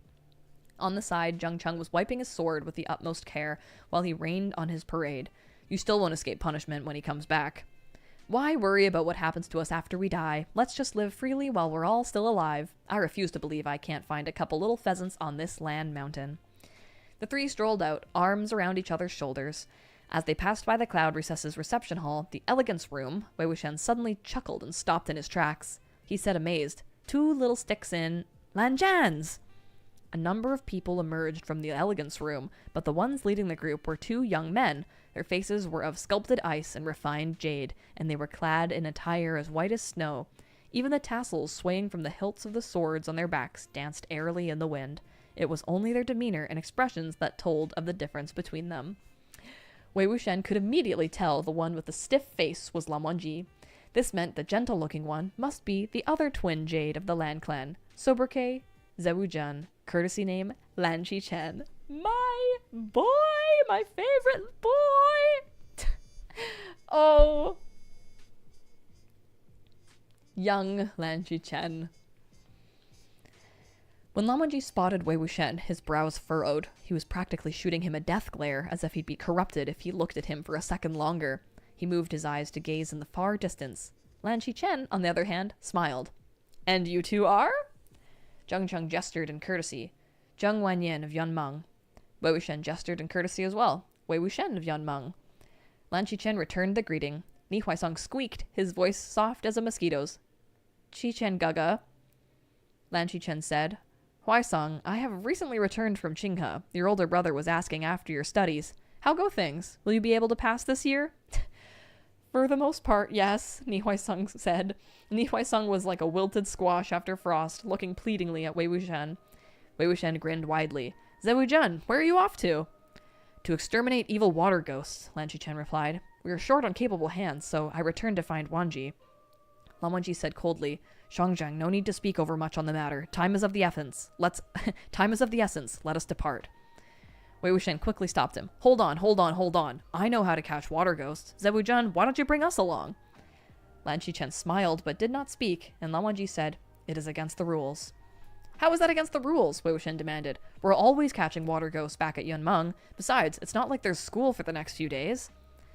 Yunmeng was replete with lakes and other bodies of water, teeming with water ghosts, so the Zheng clansmen truly were experts in this area. Zheng Cheng also wanted to regain the considerable amount of face the Zheng clan of Yunmeng had lost during their stay at the land sect, so he chimed in. That's right, Zewu-jun, we can definitely help. Unnecessary. The land clan of Gusu can also... Lan Wangji hadn't finished when Lan Qichen said with a smile, That may not be a bad idea. Thank you in advance. Go make your preparations, and we will depart together. Will Huaisong join us? Although Ni Huaisong wanted to go with the party, the sight of Lan Qichen reminded him of his older brother and guilt seized him, so he didn't dare lark around. I'll pass. I'll go back and review my studies. This studious posturing was done in the hopes that next time Lan Qichen would say more good things about him in front of his older brother. As for Wei Wuxian and Zheng Cheng, they returned to their rooms to make preparations. Empire's Prince says, if Lan Qichen sobriquet means that he is refreshing, does that mean he is a soda pop? he can be your soda pop. He's definitely the soda pop. Guy the Pirate Witch says, Lan Qichen, oh, Wanji, do you want Wei Wuxian to join in our little night hunt tomorrow? Wiggles eyebrows. I know he's one of your new friends.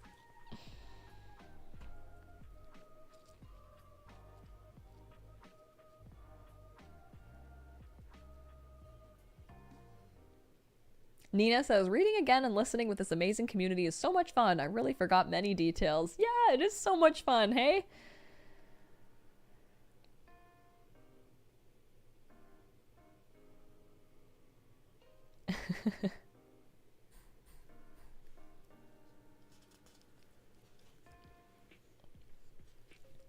Alright, so we're gonna go on the ghost hunt. Lan Wangji watched their retreating backs with a puzzled frown. Shangshang, why bring them? Joking and larking about is unsuitable during spirit extermination.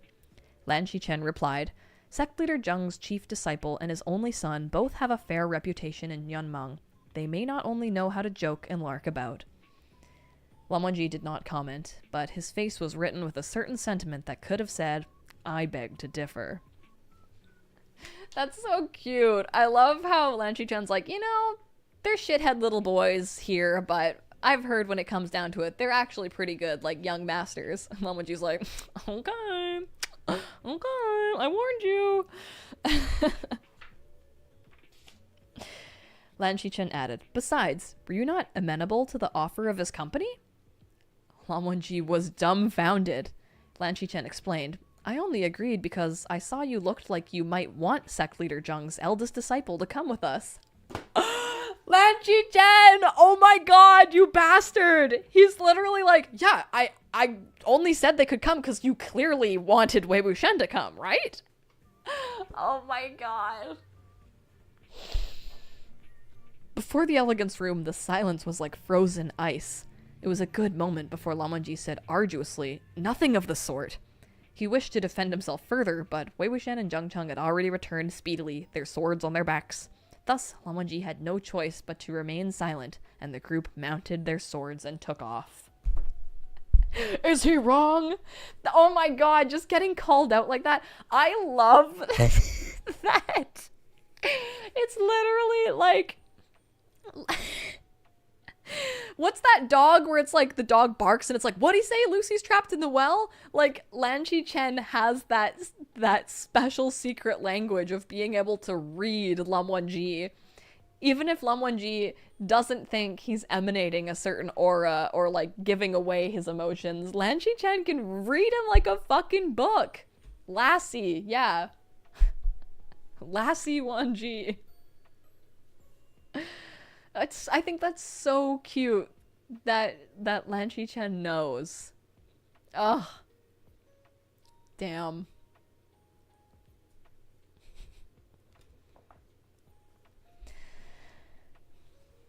There's a little Shiba in here. The place haunted by the water ghosts was called Sai Town, and it was more than 10 kilometers away from the cloud recesses. A road trip! Sai Town was woven through with scores of waterways. It could have been said that the little city was covered with a dense net formed of tangled rivers, or perhaps it was that the densely packed local houses along the shores were what covered the cobweb-like waterways. The truth of it was unclear. Lined by the little houses with white walls and gray-tiled roofs, the riverways were crowded with boats filled with men and women, and baskets upon baskets. Blooming bouquets, fresh vegetables and fruits, bamboo crafts and cakes, tofu and tea, and fine silk. All sorts of teeming trade bustled along the riverway. Gusu was situated in Zhengnan, and the lilting local dialect was soft and sweet to the ear. 2 of the boats crashed head-on, toppling several jugs of sticky rice liquor. But even the resulting argument between the 2 boatmen sounded like the chirping of birds. There were many lakes in Yunmeng, but such small water towns were few and far between. Wei Wuxian watched curiously, then took out some money to buy 2 jugs of the sticky rice liquor, passing one to Zhang Cheng. The way the Gusu people speak is so kittenish. How is that arguing? They should see how people of Yunmeng fight. It'll terrify them. Lan Zhan, what are you looking at me for? I didn't get you one, but it's not because I'm stingy. People of your clan aren't allowed to drink, right? Without Lan Zichen's like, actually, I fucking love to drink. Without further ado, or Lan Zichen's like, that's right, we get high instead. Without further ado, the group boarded dozens of little sampans, poling toward where the water ghosts were gathering. The locals crowding either shore gradually lessened in number, and the riverways also became still and quiet. Wei Wuxian and Zhang Cheng each took over a sampan and were racing to see who could go faster while listening to the arrangements concerning the local evil water ghosts. This riverway led to a vast lake called Biling Lake. For decades, there had never been any hauntings by water ghosts at Sai Town. In recent months, however, there had been many who had fell into the water at this... Oh my god. In recent months, however, there had been many who fell into the water in this riverway, as well as in Biling Lake, and cargo ships would randomly sink. Shiwudu. Many days ago, Lan Qichen had set up an array to cast the net. He had thought he would capture a few ghosts on the first attempt. Who could have imagined that his net was full of salmon? Just kidding. He thought he would capture a few ghosts on his first attempt. Who could have imagined that he would catch over a dozen instead? Once the faces of those corpses were washed and the bodies brought to the nearby towns for inspection, a surprising number of them remained unclaimed. None of the locals knew them. When the array was set again just yesterday, plenty more have been captured. Wei Wuxian commented, "It doesn't really appear to be the case that they drowned elsewhere and were washed down here by the currents. Water ghosts are a territorial sort. They usually only recognize one body of water, the one where they drowned. Very seldom do they leave it." Lan Qichen nodded. "Correct, which is why I feel this is no trivial matter and had Wanji come in case something unpredictable happens." Wei Wuxian said, "Zhou Zhen, water ghosts are all super intelligent. If we take our time poling around like this, won't the search take forever? What if they all hide at the bottom of the lake and we can't find them?" Lan Wangji said, "We stop only when they are found. It is our duty." "So we use nets?" Wei Wuxian asked. "Correct," Lan Qichen said. "Could the Zheng clan of Yunmeng have other methods?" Wei Wuxian smiled but didn't answer. The Zheng clan of Yunmeng also employed nets, of course, but he had always simply jumped into the river and hauled the water ghosts ashore because he was good at swimming. But that was definitely too dangerous a method for him to use in front of the lands, lest it reach Lan Xiren's ears and get him chewed out again. He changed the subject. It'd be good if there were something like fish bait that could lure the water ghosts to us on their own, or something that could pinpoint their positions, like a compass. Look, he's already designing the flag and the compass. "Keep your head down and watch the water. Focus on your target. You and your wild imagination again," Zhang Cheng said. "Cultivation and flying swords used to be nothing but someone's wild imagination too," Wei Wuxian said. He argued. He looked down. Coincidentally, he could see the bottom of the sampan that Lan Wangji was riding. An idea hit him, and he called out, "Lan Zhan, look at me!" Lan Wangji was on guard and concentrating, so he looked to him in reflex when he heard the call, but all he saw was Wei Wuxian slash the water with his bamboo pole, sending a wave of water splashing over. Lan Wangji tipped his toes and leapt lightly onto another sampan, dodging the splash. Upset that Wei Wuxian really had come just to horse around, he gritted his teeth. Frivolous! However, Wei Wuxian gave a kick to the side of the sampan he had been standing on. With a flick of his pole, the boat flipped upside down, revealing the bottom. And to the planks of that bottom, there clung 3 bloated-faced and ghastly pale water ghosts. The closest sect disciples immediately suppressed them. Lan Qichen smiled. Wei Gongsu, how did you know they were on the bottom of the sampan? Wei Wuxian knocked on the side of the sampan. Easy, the boat draft was wrong. He was the only one on the sampan just then, yet the load draft was heavier than the weight of 2 people, so there had to be something clinging to the bottom. Experienced as expected, Lan Qichen commended. Wei Wuxian gently stirred the water with his pole. The little sampan sped up, and he slid next in to Lan Wangji. With the 2 sampans side by side, he said, Lanjan, I wasn't trying to splash you on purpose earlier. Water ghosts are shrewd, so if I said something first, they would have run away if they heard me. Hey, don't ignore me. Come on, look at me. Laner Gongza. Lan Wangji condescended to cast him a glance. Why have you come? Wei Wuxian replied sincerely, to offer an apology. It was my fault last night. I was wrong. Lan Wangji's face was faintly dark, probably because he hadn't forgotten exactly how Wei Wuxian had last offered him an apology. Despite knowing the answer, Wei Wuxian asked, Why do you look so upset? Don't worry, I'm really here to help today. Zheng Zheng couldn't watch this anymore and piped up, If you're helping, then stop talking and get over here. One of the sect disciples shouted, The net has moved! Sure enough, the ropes of the net abruptly started jerking. Wei Wuxian instantly perked up. It's here! It's here! Long hair, thick as fine black silk, swirled near the dozens of little boats, and pair after pair of ghastly white hands clawed at the sides of the sampans. Lan Wangji twisted his hands back to draw his sword. Bishen was unsheathed, and the motion cleanly sliced off a dozen wrists on the left side of the boat, leaving only the hands, their fingers still deeply dug into the wood. Just as he was going for the right side, a red glare flashed past him, and Wei Wuxian was already sheathing his sword. The strange movement in the water ceased, and the net calmed once more. Wei Wuxian's move had been extremely fast, but Lan Wangji had still seen that it was a top-grade spiritual sword he was carrying. He asked respectfully, What is the name of your sword? Whatever, Wei Wuxian replied. Lan Wangji stared at him. Wei Wuxian thought he hadn't heard properly, and repeated himself. Whatever. Lan Wangji frowned and rejected the answer. That sword has a spirit. It is disrespectful to call it whatever. Wei Wuxian sighed. Think outside the box, won't you? I'm not telling you to call it whatever. I'm saying the name of my sword is the word whatever. Suibian. Here, you see? He passed over his sword to show Lan Wangji the characters engraved on it. Within the engravings upon the hilt were the carvings of 2 ancient characters, and what they spelled was the word Suibian. Lan Wangji was at a loss for words.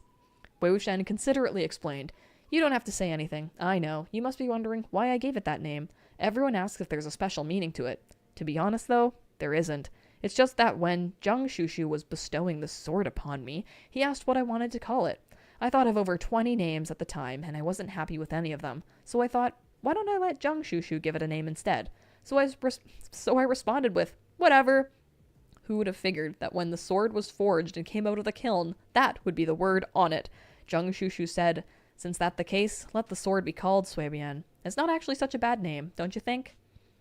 At last, Lan Wangji squeezed a word out through the cracks of his teeth. Absurd! Wei Wuxian slung the sword over his shoulder. You're too boring. This name is so much fun. It fools uptight people like you every time. Ha ha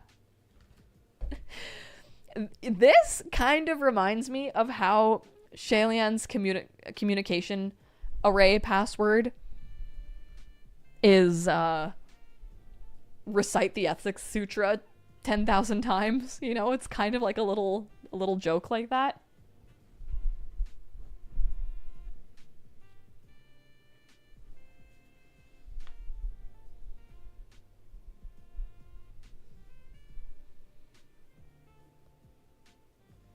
Absurd coming from the man who named his instrument Wanji. Right?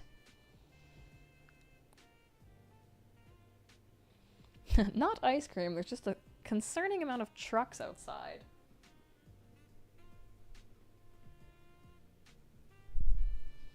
Very odd.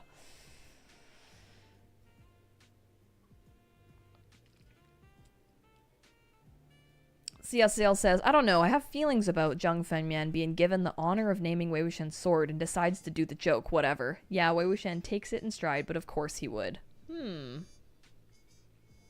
Wait, elaborate on that, CSL. What do you mean? With Zhang Fengmian being like, that's actually not such a bad name.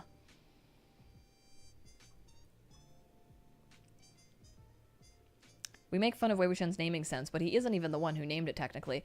Yeah, You know, it's like he came up with a bunch, and then when Zheng Fengmian was like, well, what do you want to name it? He was like, oh, name it whatever.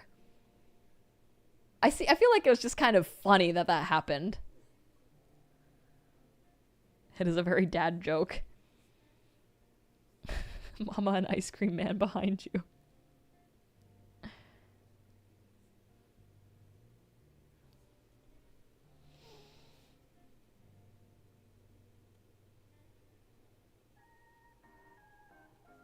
CSL says he decides to let Zheng Fengmian name it, and instead of giving it a good name, Zheng Fengmian gives it no thought and just goes with whatever.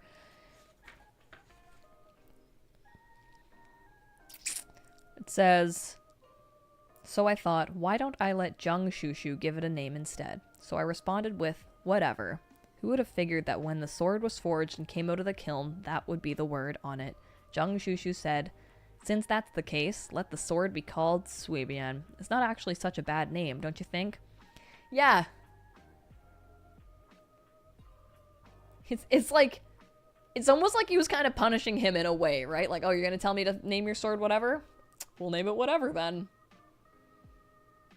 Zheng Fengmian can't put any effort into the child.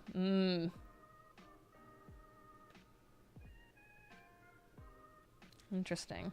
But we do know that Zheng Fengmian does really love Wei Wuxian, right? So it's just kind of interesting that, like, I guess that's not something that he put a lot of thought into, I guess.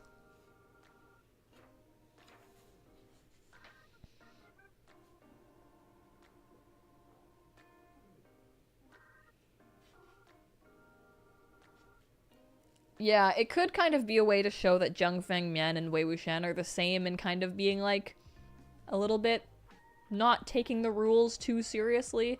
I'm sure Zheng Fengmian's wife was super pissed about it.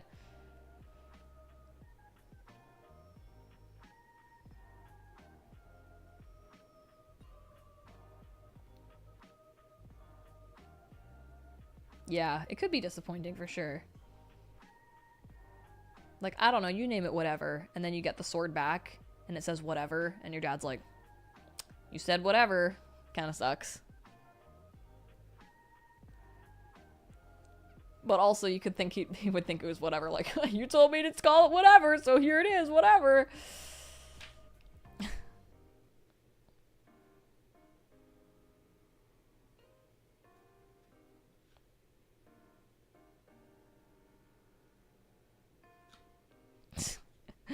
Okay.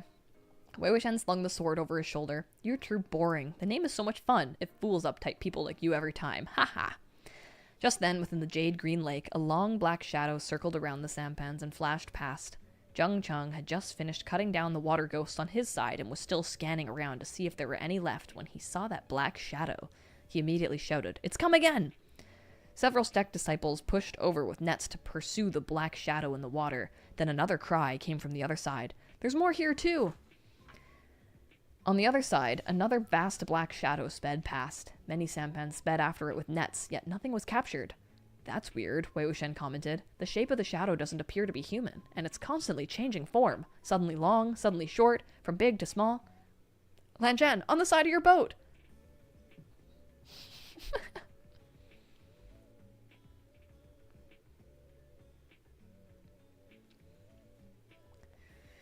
On Lan Wangji's back, Bishan answered the call. It pierced the water, and a moment later shot out of the river with a shrill shriek, drawing a rainbow streak. However, it had speared nothing. Rainbow sword? Come on. Can you get any gayer? He gripped the sword, watching the water fixedly. Just as he was about to speak, the sword of a sect disciple nearby also flew out in its sheath, lunging toward a long black shadow swimming past in the river. However, once his sword entered the water, it never resurfaced. He promptly repeated with a sword hand seal to summon it back, yet nothing emerged from the depths. It was as if his sword had been swallowed by the lake and disappeared without a trace. This sect disciple, a boy about the same age as Wei Wuxian and company, blanched at the loss of his sword, turning paler by the minute. One of the older sect disciples nearby spoke up. Su She, why would you act on your own initiative and urge your sword to enter the water, and before even finding out what's in there? Oh, Su She, you idiot.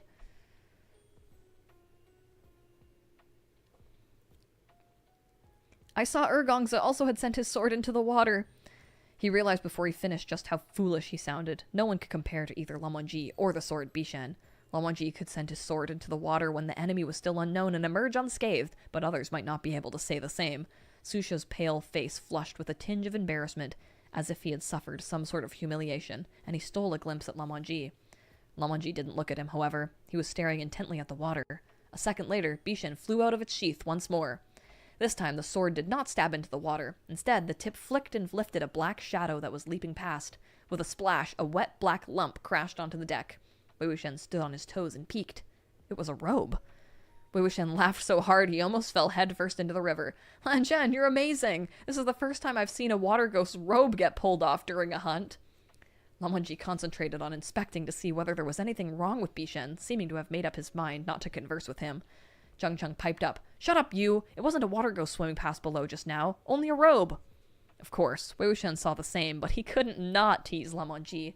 The thing slinking about was this robe? No wonder the nets couldn't catch it and the swords couldn't pierce it. Its shape keeps changing, but a mere article of clothing can't possibly swallow a spiritual sword, so there must be something else in the water. At this time, the boats had already drifted to the heart of Beeling Lake. The lake was extremely deep and profoundly dark in the shade of green. Suddenly, Lan Wangji raised his head slightly. We must go back immediately! Why? Lan Qichen asked. The creature intentionally lured us to the lake's heart, Lan Wangji replied. Just as he finished, everyone felt their boats dip violently. Water rapidly flooded into the boats, and Wei Wuxian suddenly realized that the lake water of Beeling Lake was no longer dark green, but closer to black. Near the center of the lake, a humongous maelstrom had formed without their notice. Dozens of the boats were spinning in that maelstrom, submerging as they spun, as if they were about to be swallowed by a giant mouth. The clanging of blades being unsheathed rang all around as the party began to mount their swords. Wei Wuxian had already risen into the air, bowing his head as he looked down.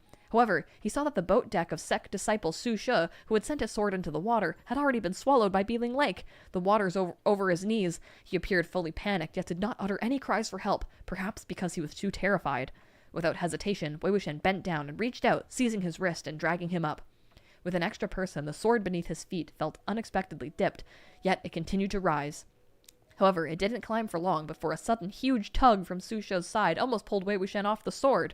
The bottom half of Su She's body was already submerged within the black maelstrom, and it was whirling faster and faster, his body also sinking deeper and deeper, almost as if there was something lurking underwater, hugging his legs and dragging him down. Zhang Cheng, mounted on his sandu, had risen to over 60 meters in the sky above the surface of the lake, quite unconcerned.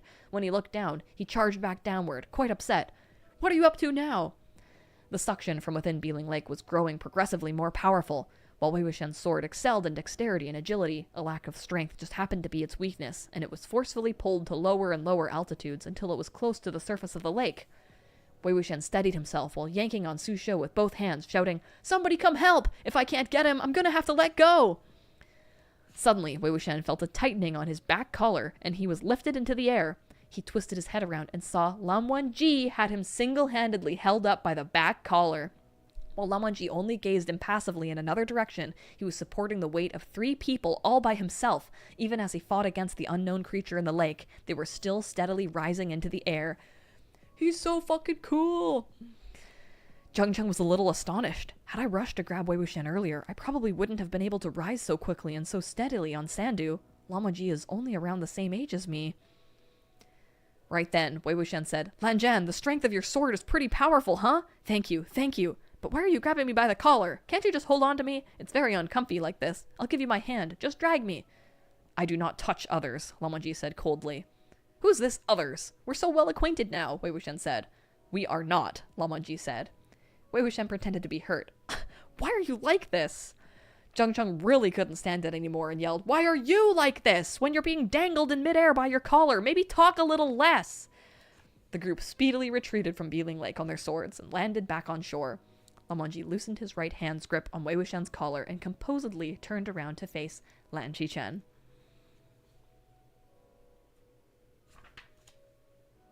It is the waterborne abyss. I'm so fucking gay. Lan Qichen shook his head.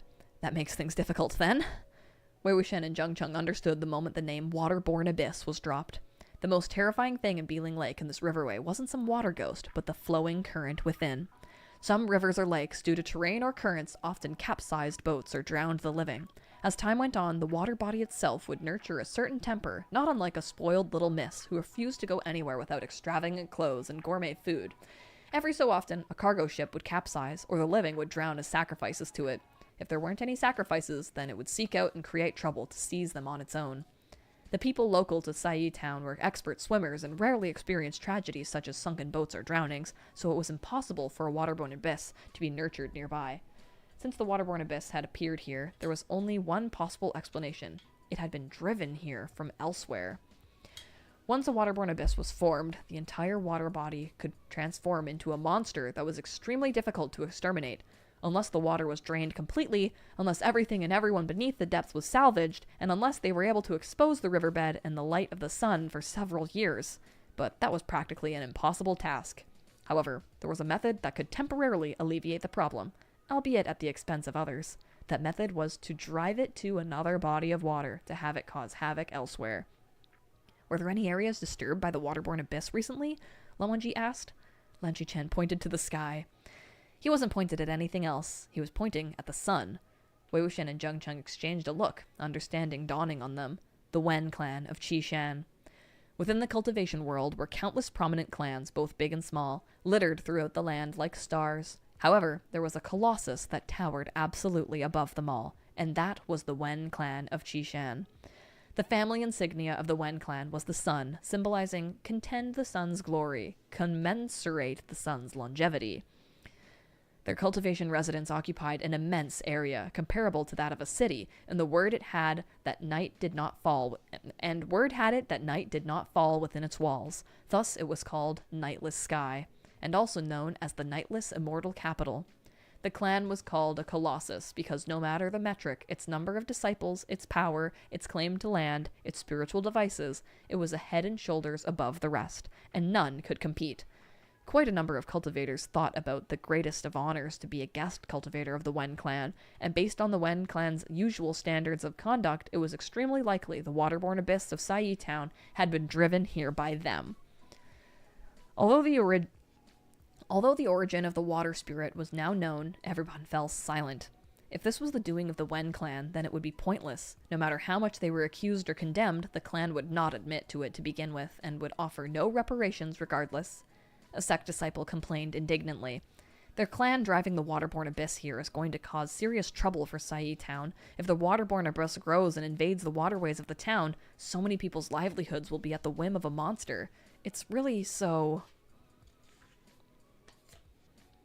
To have other messes discarded on their doorstep, the Lan clan of Gusu would surely face endless trouble going forward. Lan Chen sighed. It's fine. Let's return to town. They boarded new boats at the harbor and pulled toward the more densely populated part of town. After passing under the arch bridge, the boats entered the waterways, and Wei Wuxian started acting up again. He tossed his bamboo pole and set one foot onto the side of the boat, checking to see if he had any hair out of place by using the water as his mirror. He acted not a bit like he had just fought a number of water ghosts and barely escaped from the mouth of a waterborne abyss. Calm and easygoing, he sent flirtatious looks to both sides of the shore. JJ, how much for half a kilo of loquats? He was extremely youthful and brightly handsome, glowing with such exuberance that he exemplified the frivolous peach blossoms that flowed down the river. A woman tipped her bamboo hat and smiled brightly. Lil laddie.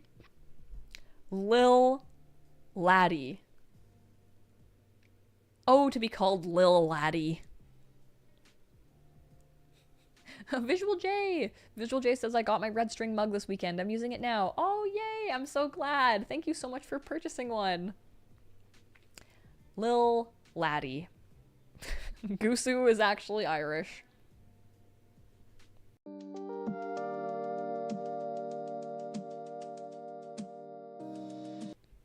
Well, lil laddies, I have to go to dinner. I think that's a good spot to end there. So, are they planning on doing anything with the waterborne abyss? Or are they just like, ooh, that's above our pay grade?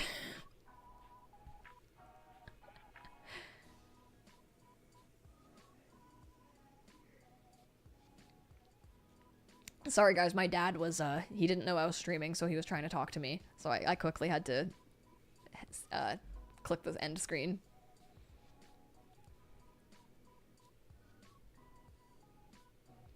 Night Owl says, I think they have to get more people involved and they fix it off screen. They sent it to the lands because they wouldn't ignore it. Lanchi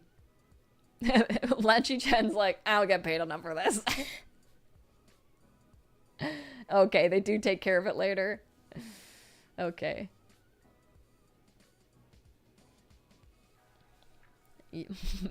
All of you are good little laddies. Thank you for joining another fun stream. And I will, thank you, Haru, for subscribing. And I will see you guys tomorrow at 5 to finish this chapter. Oh my god, this is a long-ass chapter. I think there's still 30 more pages. We're almost there. But yeah, tomorrow will be fun. Alright guys, I love you guys so much. Thank you for coming to hang out with me. And I'll see you guys tomorrow. Bye!